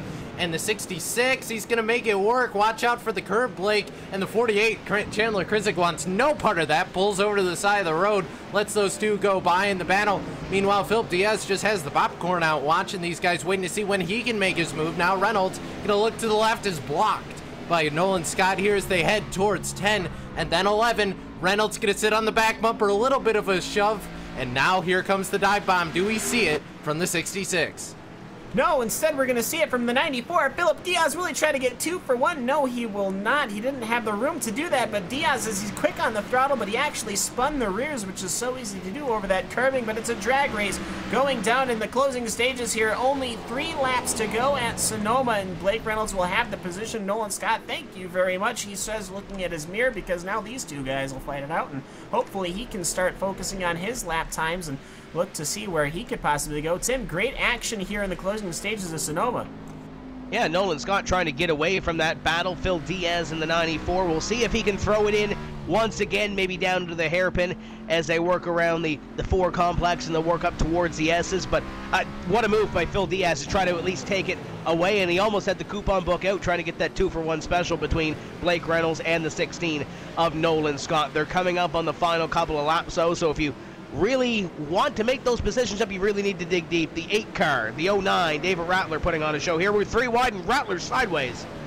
Yeah, he spun that. He almost spun that thing, but he managed to hold on, and he'll lose a position. Well, it won't be a position. It'll be Trey Edson, who's a lap down, but it will be 1 position on the track at least. But Adam Gill and Michael J. Johnson and David Rattler, they are really pushing these cars to their absolute limit. The curbs are taking what abuse they can. These tires are really at the limit, and I would almost say here I would have came in a little later knowing what we would know now, because these lap times are starting to slip away. David Rattler, he's on the outside. Trey Edson, he's going to let him by. So Rattler, after that near spin, he'll get back in the game as he'll try to push up and hustle up to catch back up to Michael J. Johnson. But meanwhile... Boom, problems, Cam. 66 just turned around the 16 of Nolan Scott. Uh-oh, as I see the smoke at the top of the hill is, yep, there is Nolan Scott's number 16 car as cars are going left and right. Let's see what happened here. Oh, they cleared the hill, actually. This is going through a corner, I believe 3 and 3A, and that really, they had to go on either side of them. Not what you want to see. But Blake Reynolds, just a little bit of a touch there, a little bit of a tag after that. But it's now Blake Reynolds. He's got the position. I'm sure he's not happy with that. They were racing clean to him before then, but not what you want to see. But either way, 3 cars, all 3 of them, I think, are okay. But for Nolan Scott, I mean, I think he lost quite a couple of positions. I think Chris Sherburne and Brian Schoenberg got by. That battle's not done yet, though. The 66 of Blake Reynolds still has Phil Diaz on the back bumper, and that's now a battle for 15th place as opposed to 16th place. He'll pick up that spot and move up to position number 15, but nevertheless, Blake Reynolds, if he wants to keep that position, he's going to have to run and run in a hurry. He's got about a car length between himself and the 94 of Phil Diaz. Up in front, Bobby Zielinski saved something for these last few laps. The last 5 laps or so, he's pulled away by almost about a half second or so a lap. He's 3.7 seconds up on Corey Vincent. Nick Ottinger is 9 seconds back or so. And still keeping a half eye on that battle for position number 15. One of the most intriguing battles on the racetrack right now. I think Phil Diaz might have an opportunity to get to Blake Reynolds before this thing is all said and done. They'll come up this time to the white flag. Yeah, one more time around this circuit. Bobby Zielinski, he's got no traffic to the head, no traffic to the rear. Corey Vincent, the same story, as well as Nick Ottinger. So for these 3 runners, that first stint turned out to be the crucial one. And for Bobby Zielinski, as he rounds the corner that took out Michael Conti, one of the fastest cars here, who had blown an engine downshifting into that corner, as he now works his way through the S's where Ryan Lowe's day ended. Bobby Zielinski, an issueless race, a clean pit stop, 4 new tires, some fuel, and he will find himself in 55 laps up to the front of the NASCAR Peak Antifreeze Series. And Bobby Zielinski, on top of taking the victory, he will almost certainly be taking over the championship lead for round number 9 here in the NASCAR Peak Antifreeze Series. It goes to Bobby Zielinski. His number 83 car will take the victory at Sonoma. Crossing the line in a second, it is Corey Vincent. Third, it is going to be Nick Ottinger. Fourth will be Matt Busa, and then 5th will be Taylor Hurst. As we're looking at Logan Clampett, he's trying to make a move, but it did not shape out. Jake Sturgis will end up getting that position number 6 over Logan Clampett, but guys, that was a close one as the cars are now cycling through here at Sonoma. It's the battle for Jimmy Mullis there, Tim's 40. Tried to get past Fayash there. It wasn't for position, just trying to finish off the pass, but the 44 got very loose, Tim, right at the end. And this battle for 15th place is now coming down to the stripe. That battle that we saw with Nolan Scott earlier, he spun out of the battle. Blake Reynolds is going to hold on to it, but Phil Diaz, man, oh man, the last few laps, I thought he was going to have something for the 66, but he'll come up about a car length short. Battle for 15th goes to Blake Reynolds, and Nolan Scott is going to come across the line about 8 seconds or so behind them, just ahead of David Rattler by the looks of it, and it might have been a little bit of a shakeup at the end of that one. Michael Johnson makes 19th, Nolan Scott in 20th, and David Rattler going to come ahead of Adam Gilliland back there in position number 21. So there was a little bit of a shakeup there at the end, too. Yeah, absolutely, and cars now are pulling themselves onto pit lane. Bobby Zelensky, well, he will not. He'll go to the hairpin, a very popular spot to light the rears and do the donuts here at Sonoma, California. There he goes as he loses the rears intentionally this time, and he is absolutely going to have a good time with this one. Road course win for Bobby Zelensky, and that will be that. Let's take a look at the results here of the NASCAR Peak Antifreeze Series round number 9 at Sonoma, of course. It will go to Bobby Zelensky, 1 hour, 6 minutes, and 59 seconds. And he will take it a comfortable and happy win. He's going to line it up on the drag strip. He wants to keep on burning him up. But Corey Vincent, he'll come home in second place, 4.5 seconds behind. Nick Ottinger will finish 8.3 seconds behind what could have been. Matt Busa will finish 4th. Tyler Hurst will finish in 5th. Jake Sturgis, he'll come home in 6th position after a close one with Logan Clampett. Christian Chalnier will come home in 8th position. Zach Novak will come home in 9th. And Jimmy Mullis, he'll round out the top 10. Yeah, Derek Bordeaux going to come home with position number 11. Respectable finish for the 04 after starting in 15th. Kenny Humpy in 12th. Dylan Duval in 13th. 14th is Marcus Richardson. And completing your top 15, that battle that we saw coming down to the end was Blake Reynolds taking the spot over Phil Diaz. Chris Shearburn comes home in position number 17. Brian Schoenberg 18th. Michael J. Johnson going to squeak in with 19th place. And Nolan Scott going to round out your top 20. 21st was...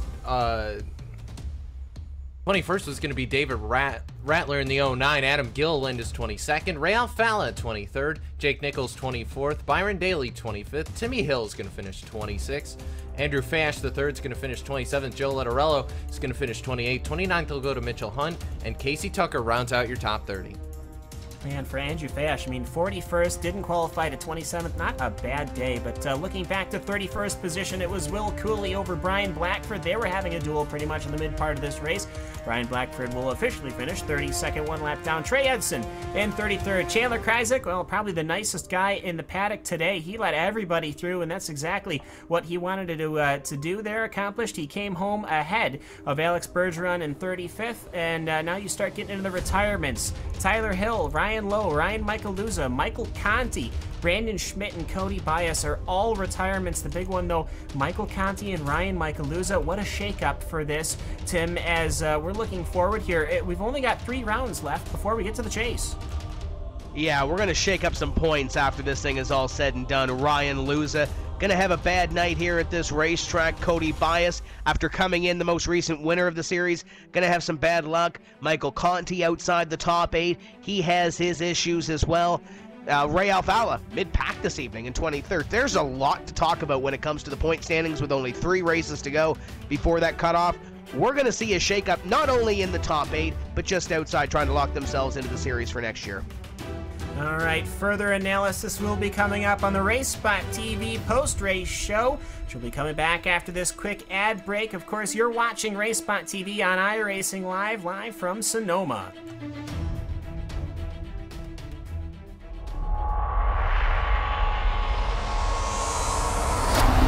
There are 3 different paths if you want to call yourself a world champion of sim racing.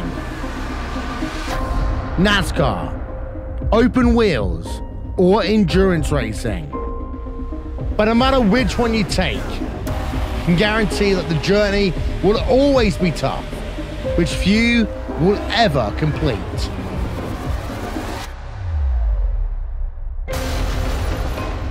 The iRacing World Championship Grand Prix Series, the premier road racing series in sim racing, started with a new car taking center stage.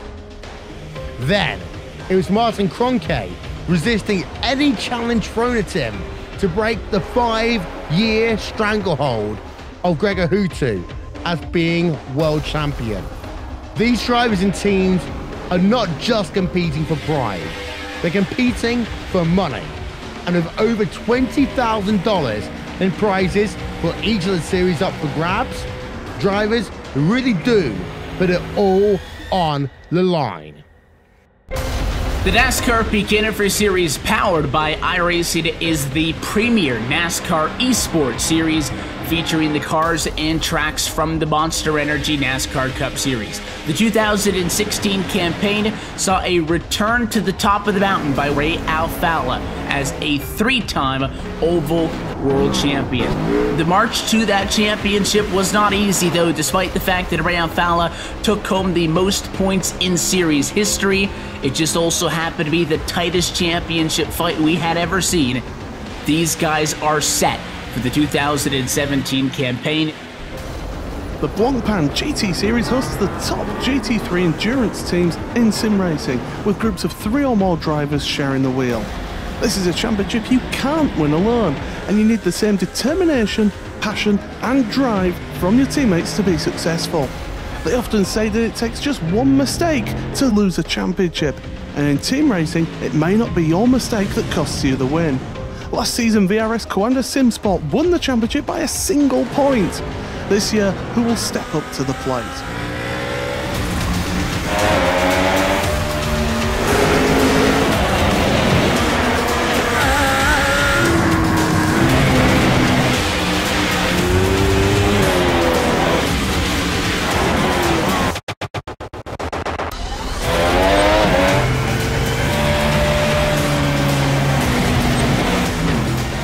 These are the iRacing Esport World Championships, the pinnacle of sim racing competition. Catch it all season long with live coverage on iracing.com/live.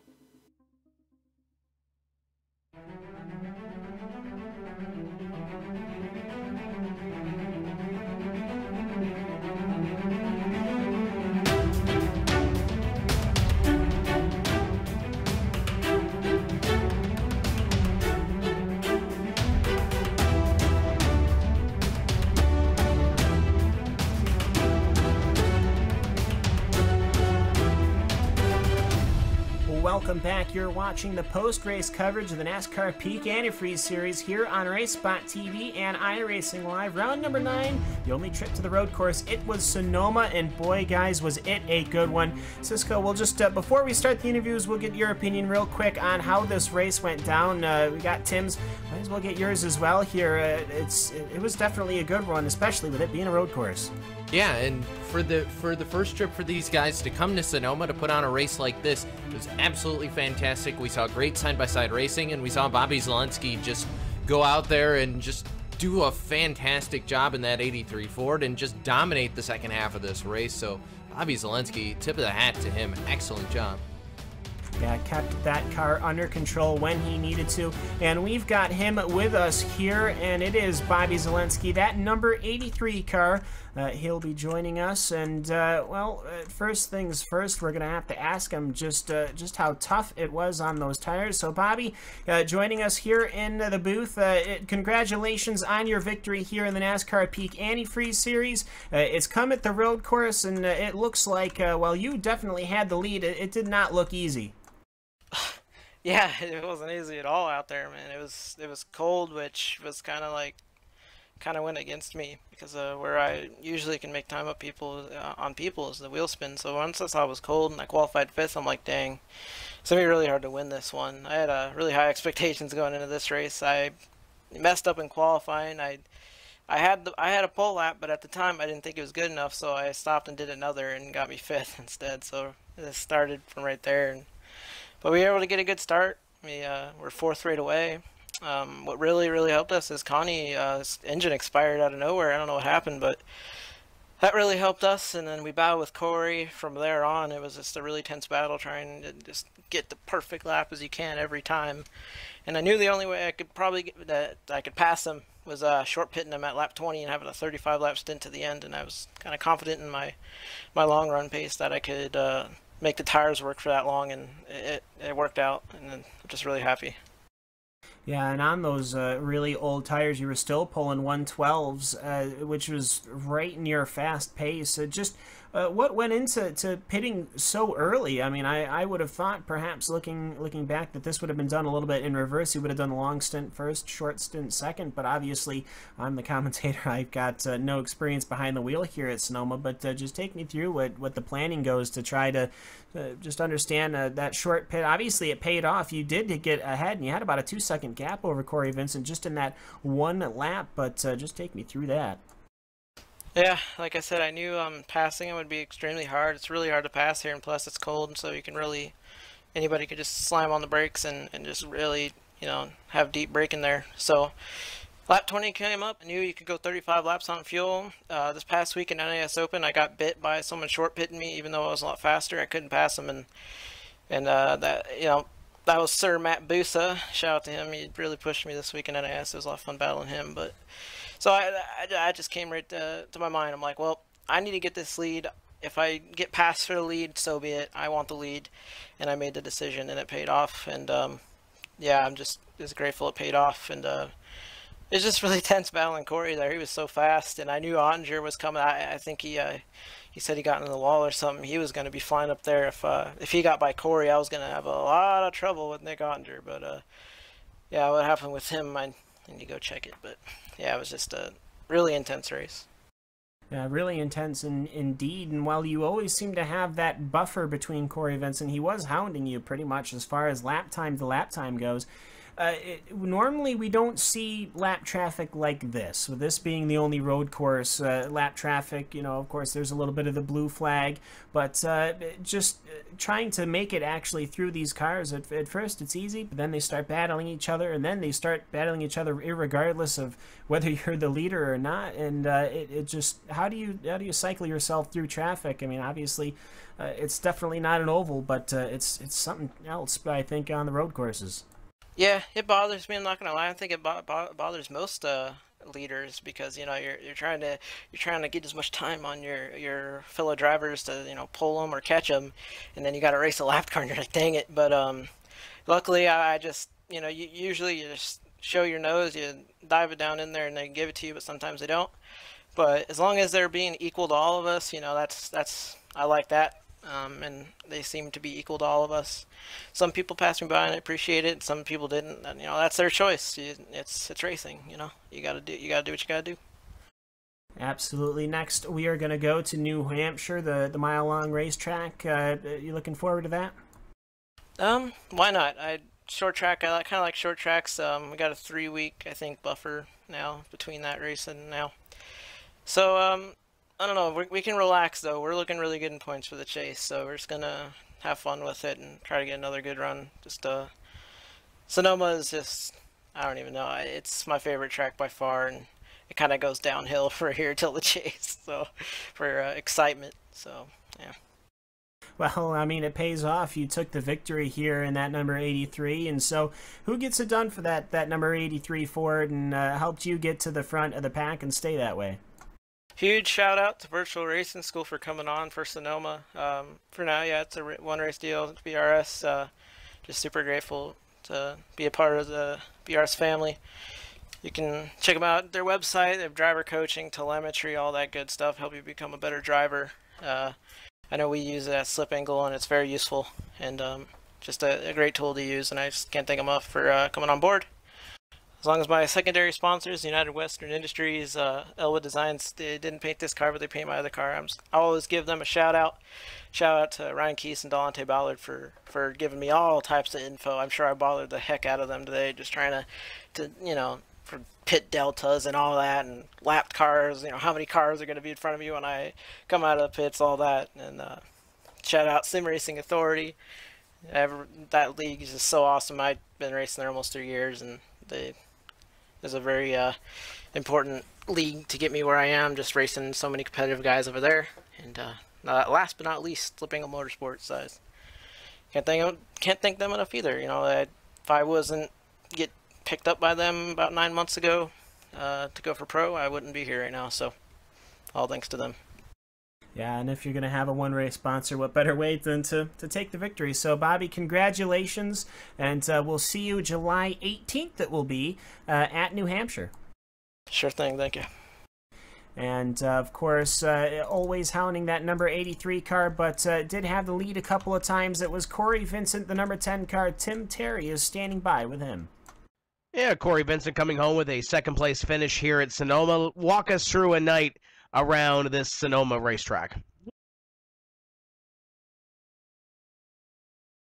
Hello? Corey Vincent, you got a copy? Oh, no. Well, you know what? When you're not there, you get bumped back to the end of the line. So instead, let's see if Matt Boos is there, and we'll get back to Corey when Corey gets back to us, and we'll probably just handle it that way. But either way, we'll just stick with. Oh, there he is. Okay, he's back. There we go. So all right, back to Tim. Yeah, Corey, let's talk about the night at Sonoma. You had a pretty exciting race here tonight. Yeah, it was pretty good for us in a Herculana Chevy. You know, we qualified up front. You know, it's always big here at Sonoma with no cautions. We were able to get the lead there that first run by. We were able to get by Zach, and when Conti had his little issue there, and we were able to lead some laps. And then Bobby, he was, you know, he was on us that first run. I knew he was faster than us, but it's just so hard to pass there. I knew he would be thinking about trying to pit early and pit one lap before us, and you know, our plan was to pit on 21, and he guessed us. He pitted on 20 on lap 20, so he got us there. And you know, after the pit stop, you know, we came out a couple seconds behind them, able to close up a little bit, but you know, it's just so hard to try to run somebody down and not burn up the tires, and that's pretty much what I did there at the end. Just burnt all the tires off. Didn't really have anything for him, but on the race, definitely congrats to him. He was fast, and you know, just happy to finish second here. This is definitely one of my favorite tracks. I love road racing, and yeah, we're definitely happy with the finish. And I want to talk about that. The last 2 years we've gone to Watkins Glen, and you've been in the top 10 in the end of those races, coming home with your career best on a road course in this series, at least, with second place. What is it about road course racing that you love? I don't know. I just love the stock cars on the road racing. I love the horsepower, these big heavy cars slinging them around the track. It's a lot of fun. You know, Watkins Glen, yeah, I love that track as well. But you know, this is the first time we got the race in this series at Sonoma, so I'm definitely looking forward to it and to come out here and you know, have a strong run. Definitely really happy with it. It's another great night for you and the Herculiner team. You came into this race 5th in the point standings. When we leave here, you're going to be 4th in the point standings without the drop factored in. What are you looking at for these next few races heading into the playoffs? Where do you see yourself? And maybe we can get this thing in victory lane. Yeah, we're definitely, you know, trying to get in victory lane, but you know, the most important part is just staying in that top 8. You know, making the chase. I definitely really want to make the chase and see what we can do in there. But yeah, we got New Hampshire, Indy, Michigan coming up, so I'm definitely looking forward to those tracks. You know, we just gotta stay on it, keep bringing fast setups to the track, and you know, no mistakes, and just try to get some solid runs to keep us up there. 3 completely different racetracks, as you just mentioned. We head to Loudon in a couple of weeks' time, the Magic Mile. What do you expect out of that race, and where do you expect your number 10 car to run? Honestly, I have never ran too good in New Hampshire, but I love short track racing, so I'm looking forward to it. But you know, if we can just come out of there with a top 10, you know, I would be happy. I'm sure we're going to work on the setup. You know, have a strong setup there, but you know, I just don't tend to run good there. I don't know why, but you know, I'm looking forward to it. Let's see what we can do. You got some great partners on this race car. Who would you like to thank that helps you get to where we are today, second place at Sonoma? Yeah, just thanks to Herculiner, Truck Bed Liners, Pete, and also thanks to my team, all the guys at Old Clock Motorsports that helped me out and you know, give me fast race cars so I can come out here and have some strong runs. So thanks to all those guys, and yeah, just happy with the run.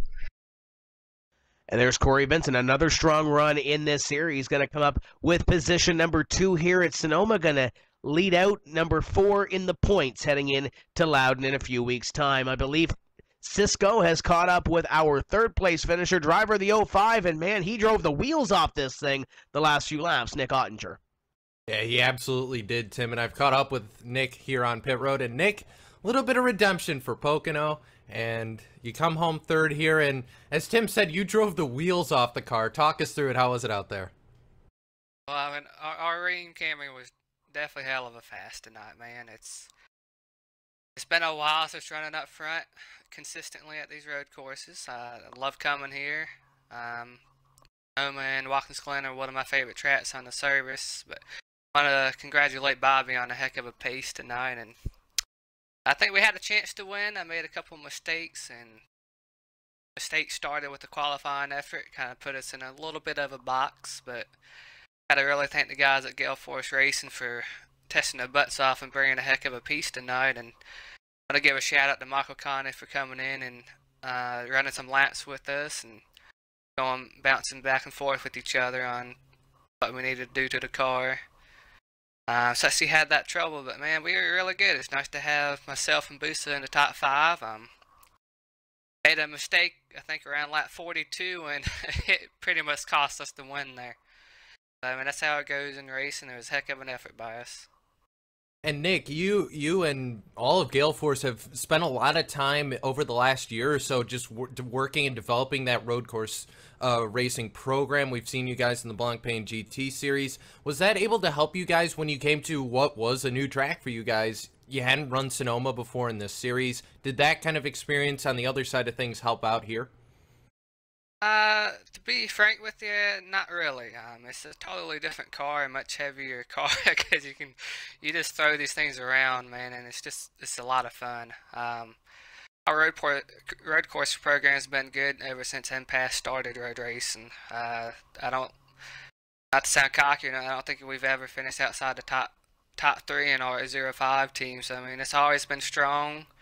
I mean, I look forward to these road races every time we come here. And Sonoma, I ain't got many laps as a lot of these guys do here. I think tonight was actually my first or second official race at Sonoma. So, it's definitely a nice feeling to finish third, but we let one slip tonight. Well, Nick, you guys head off to New Hampshire in 2 weeks. Size up that track for us. What are you guys thinking going in there? A lot of side-by-side, door-to-door banging. It's gonna be fun. Well, it's loud and that's a lot of fun. But Nick, finished third. Sponsors, shout-outs. Who gets it done for you in the Ream team? Well, you just mentioned them. Ream, definitely. They've been on board since I've been in this series, and they're great friends to me. And I thank Gale Force Suspension, Fast Tracks, and I want to thank Kidnets for all their help this week as well. And I want to thank Matt Busa for putting some laps in earlier today and getting the car a little bit better as well. All right, well, that's Nick Ottinger. He finishes third. Nick, congratulations, and we'll see you in Loudon. Thank you, buddy. I'll pass the mic over to Tim Terry, who I believe is caught up with Mr. Ottinger's teammate, Matt Busa. Yeah, Matt Busa comes home with a 4th place finish, and the second half of the race had to pass a few cars coming down to the checkered flag. Matt, let's talk about the night at Sonoma. Had a little bit of traffic there at the end to come up to 4th. Yeah, it was a pretty good night overall. Started 4th, finished 4th. It's always nice when you don't lose spots on a road course. And qualifying is really important, so having a top 5 starting spot was my goal. Was able to do that. Even though I feel like I threw away a pole, going into turn 10 got really loose over the curb. But yeah, we had a fun few battles there with Novak, and Hurst was going to start catching me once he got by him. And me and Jake had some nice fun battles. Had little hiccups with a few lap cars, but that's the way it goes, and came home with a solid 4th place finish. Yeah, I was about to say, it seems like there were some drivers this evening that caught the lap traffic in the right places, and there were some that didn't, and it seemed like you had a little bit of problem with some of them in those late battles, trying to get past some of those guys and trying to get a little bit of gap between you and the drivers you were battling. Yeah, there was one in particular, which I won't throw out any names, but he caused me a little bit of trouble for, I'd say, 2 or 3 laps and lost 3 seconds to him. And I believe I was going to maybe catch Nick there after he had his misfortune. But I'll still take 4th. You've had to hustle this season, 7 races compared to some that have the 9 starts, but you're 16th in the point standings with those 7 starts. What are you expecting in these next couple of weeks, the next 3 races heading in towards the playoffs? Do we see this number 34 coming from behind and making it into the top 8? I think I'm going to need the help of the top 8 to struggle to make it. I'm not sure I can make it just on performances, even if I win out. So going to need them to have some bad luck, and definitely looking forward to the next race, New Hampshire. It's by far my best track, by far my favorite track on the service. I had 2014, I believe it was, lost the race there by like 2/100ths of a second or less than that. So hopefully I can redeem that and get up there and get a win next week, or in 3 weeks. We've got a couple of different tracks coming up. You mentioned New Hampshire. We come from Sonoma.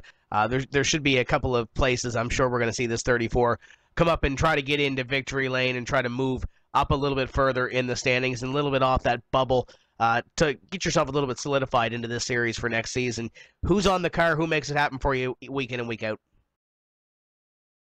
Yeah, thanks to Gale Force Racing for all the work we do and our partnership with INX. And as Nick mentioned, I think Conti was a bit of a help this week, giving us some ideas on setups and running some laps with us.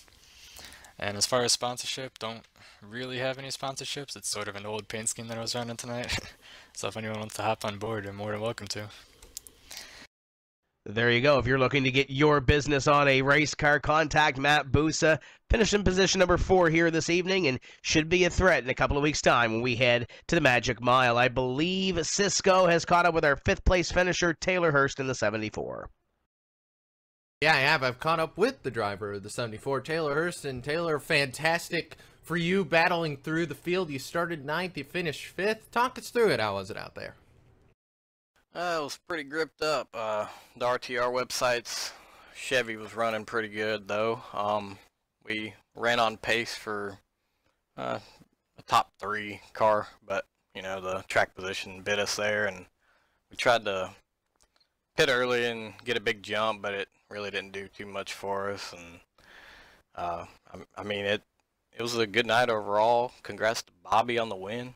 He ran one heck of a race there. I thought Ottinger was going to get him though, but I mean, I just kind of cruising around out there. And, you know, this was a new stop for you guys on the Peak Circuit this year. Normally used to going to Watkins Glen. I remember a certain Sonoma race last year between you and Michael Conti, but how was it out there learning the new circuit in the circumstances of this being a Peak race?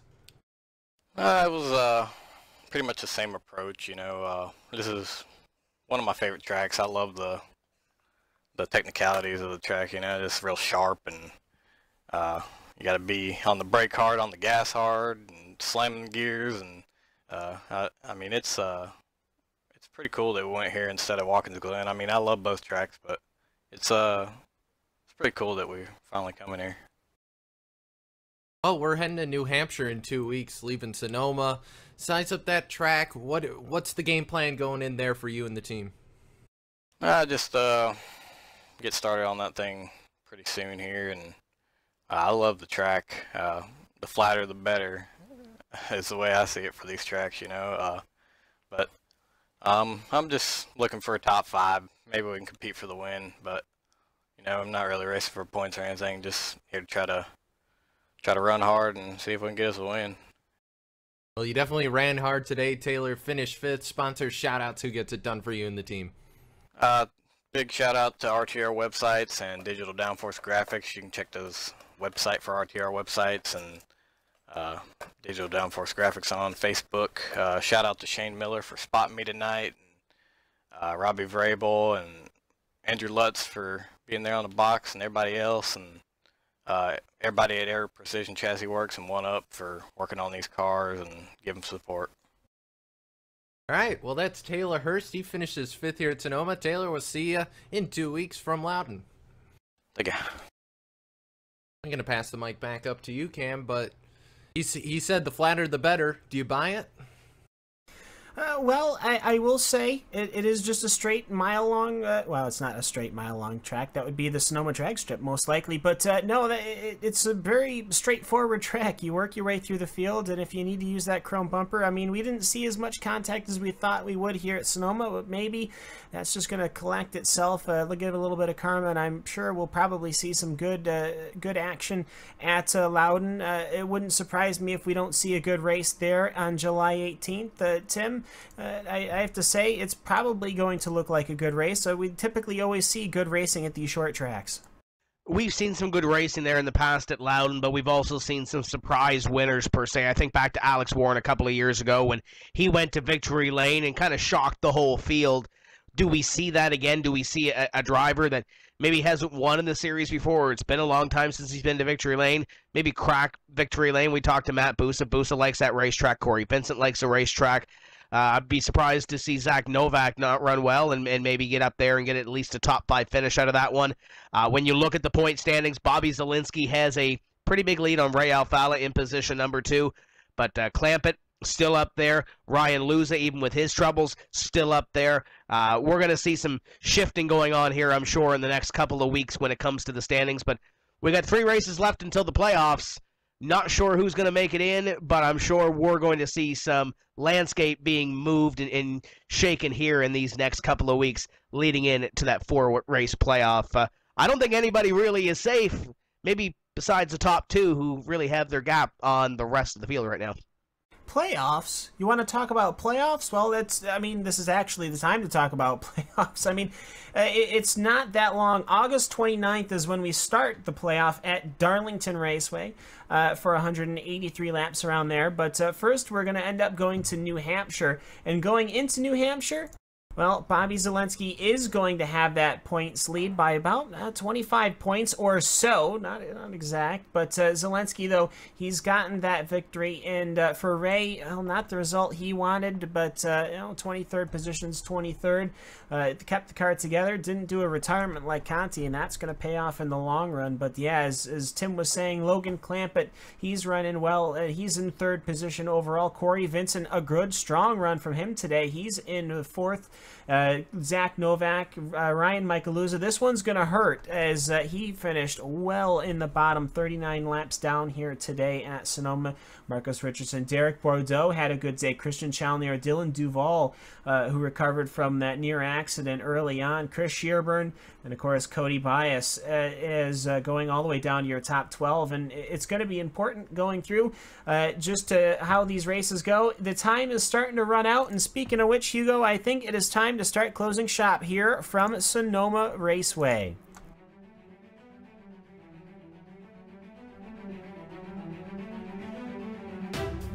With that, round number 9 falls into the rear view mirror. As always, we'd like to thank you for watching this special presentation of RaceSpot TV on iRacing Live and the Motor Racing Network.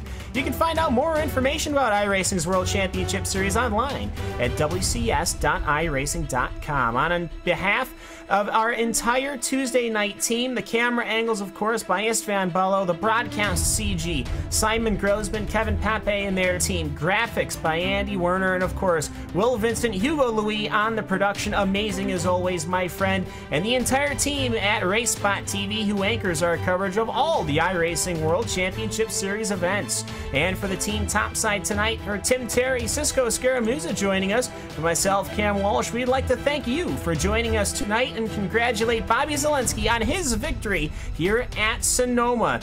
And next race, we are going coast to coast. We're going to go all the way to New Hampshire. It's going to be Loudon, the Magic Mile on July 18th for some great short track action at race. And every race on the 2017 NASCAR Peak Antifreeze Series powered by iRacing can be found right here on RaceSpot TV. We'll see you at Loudon.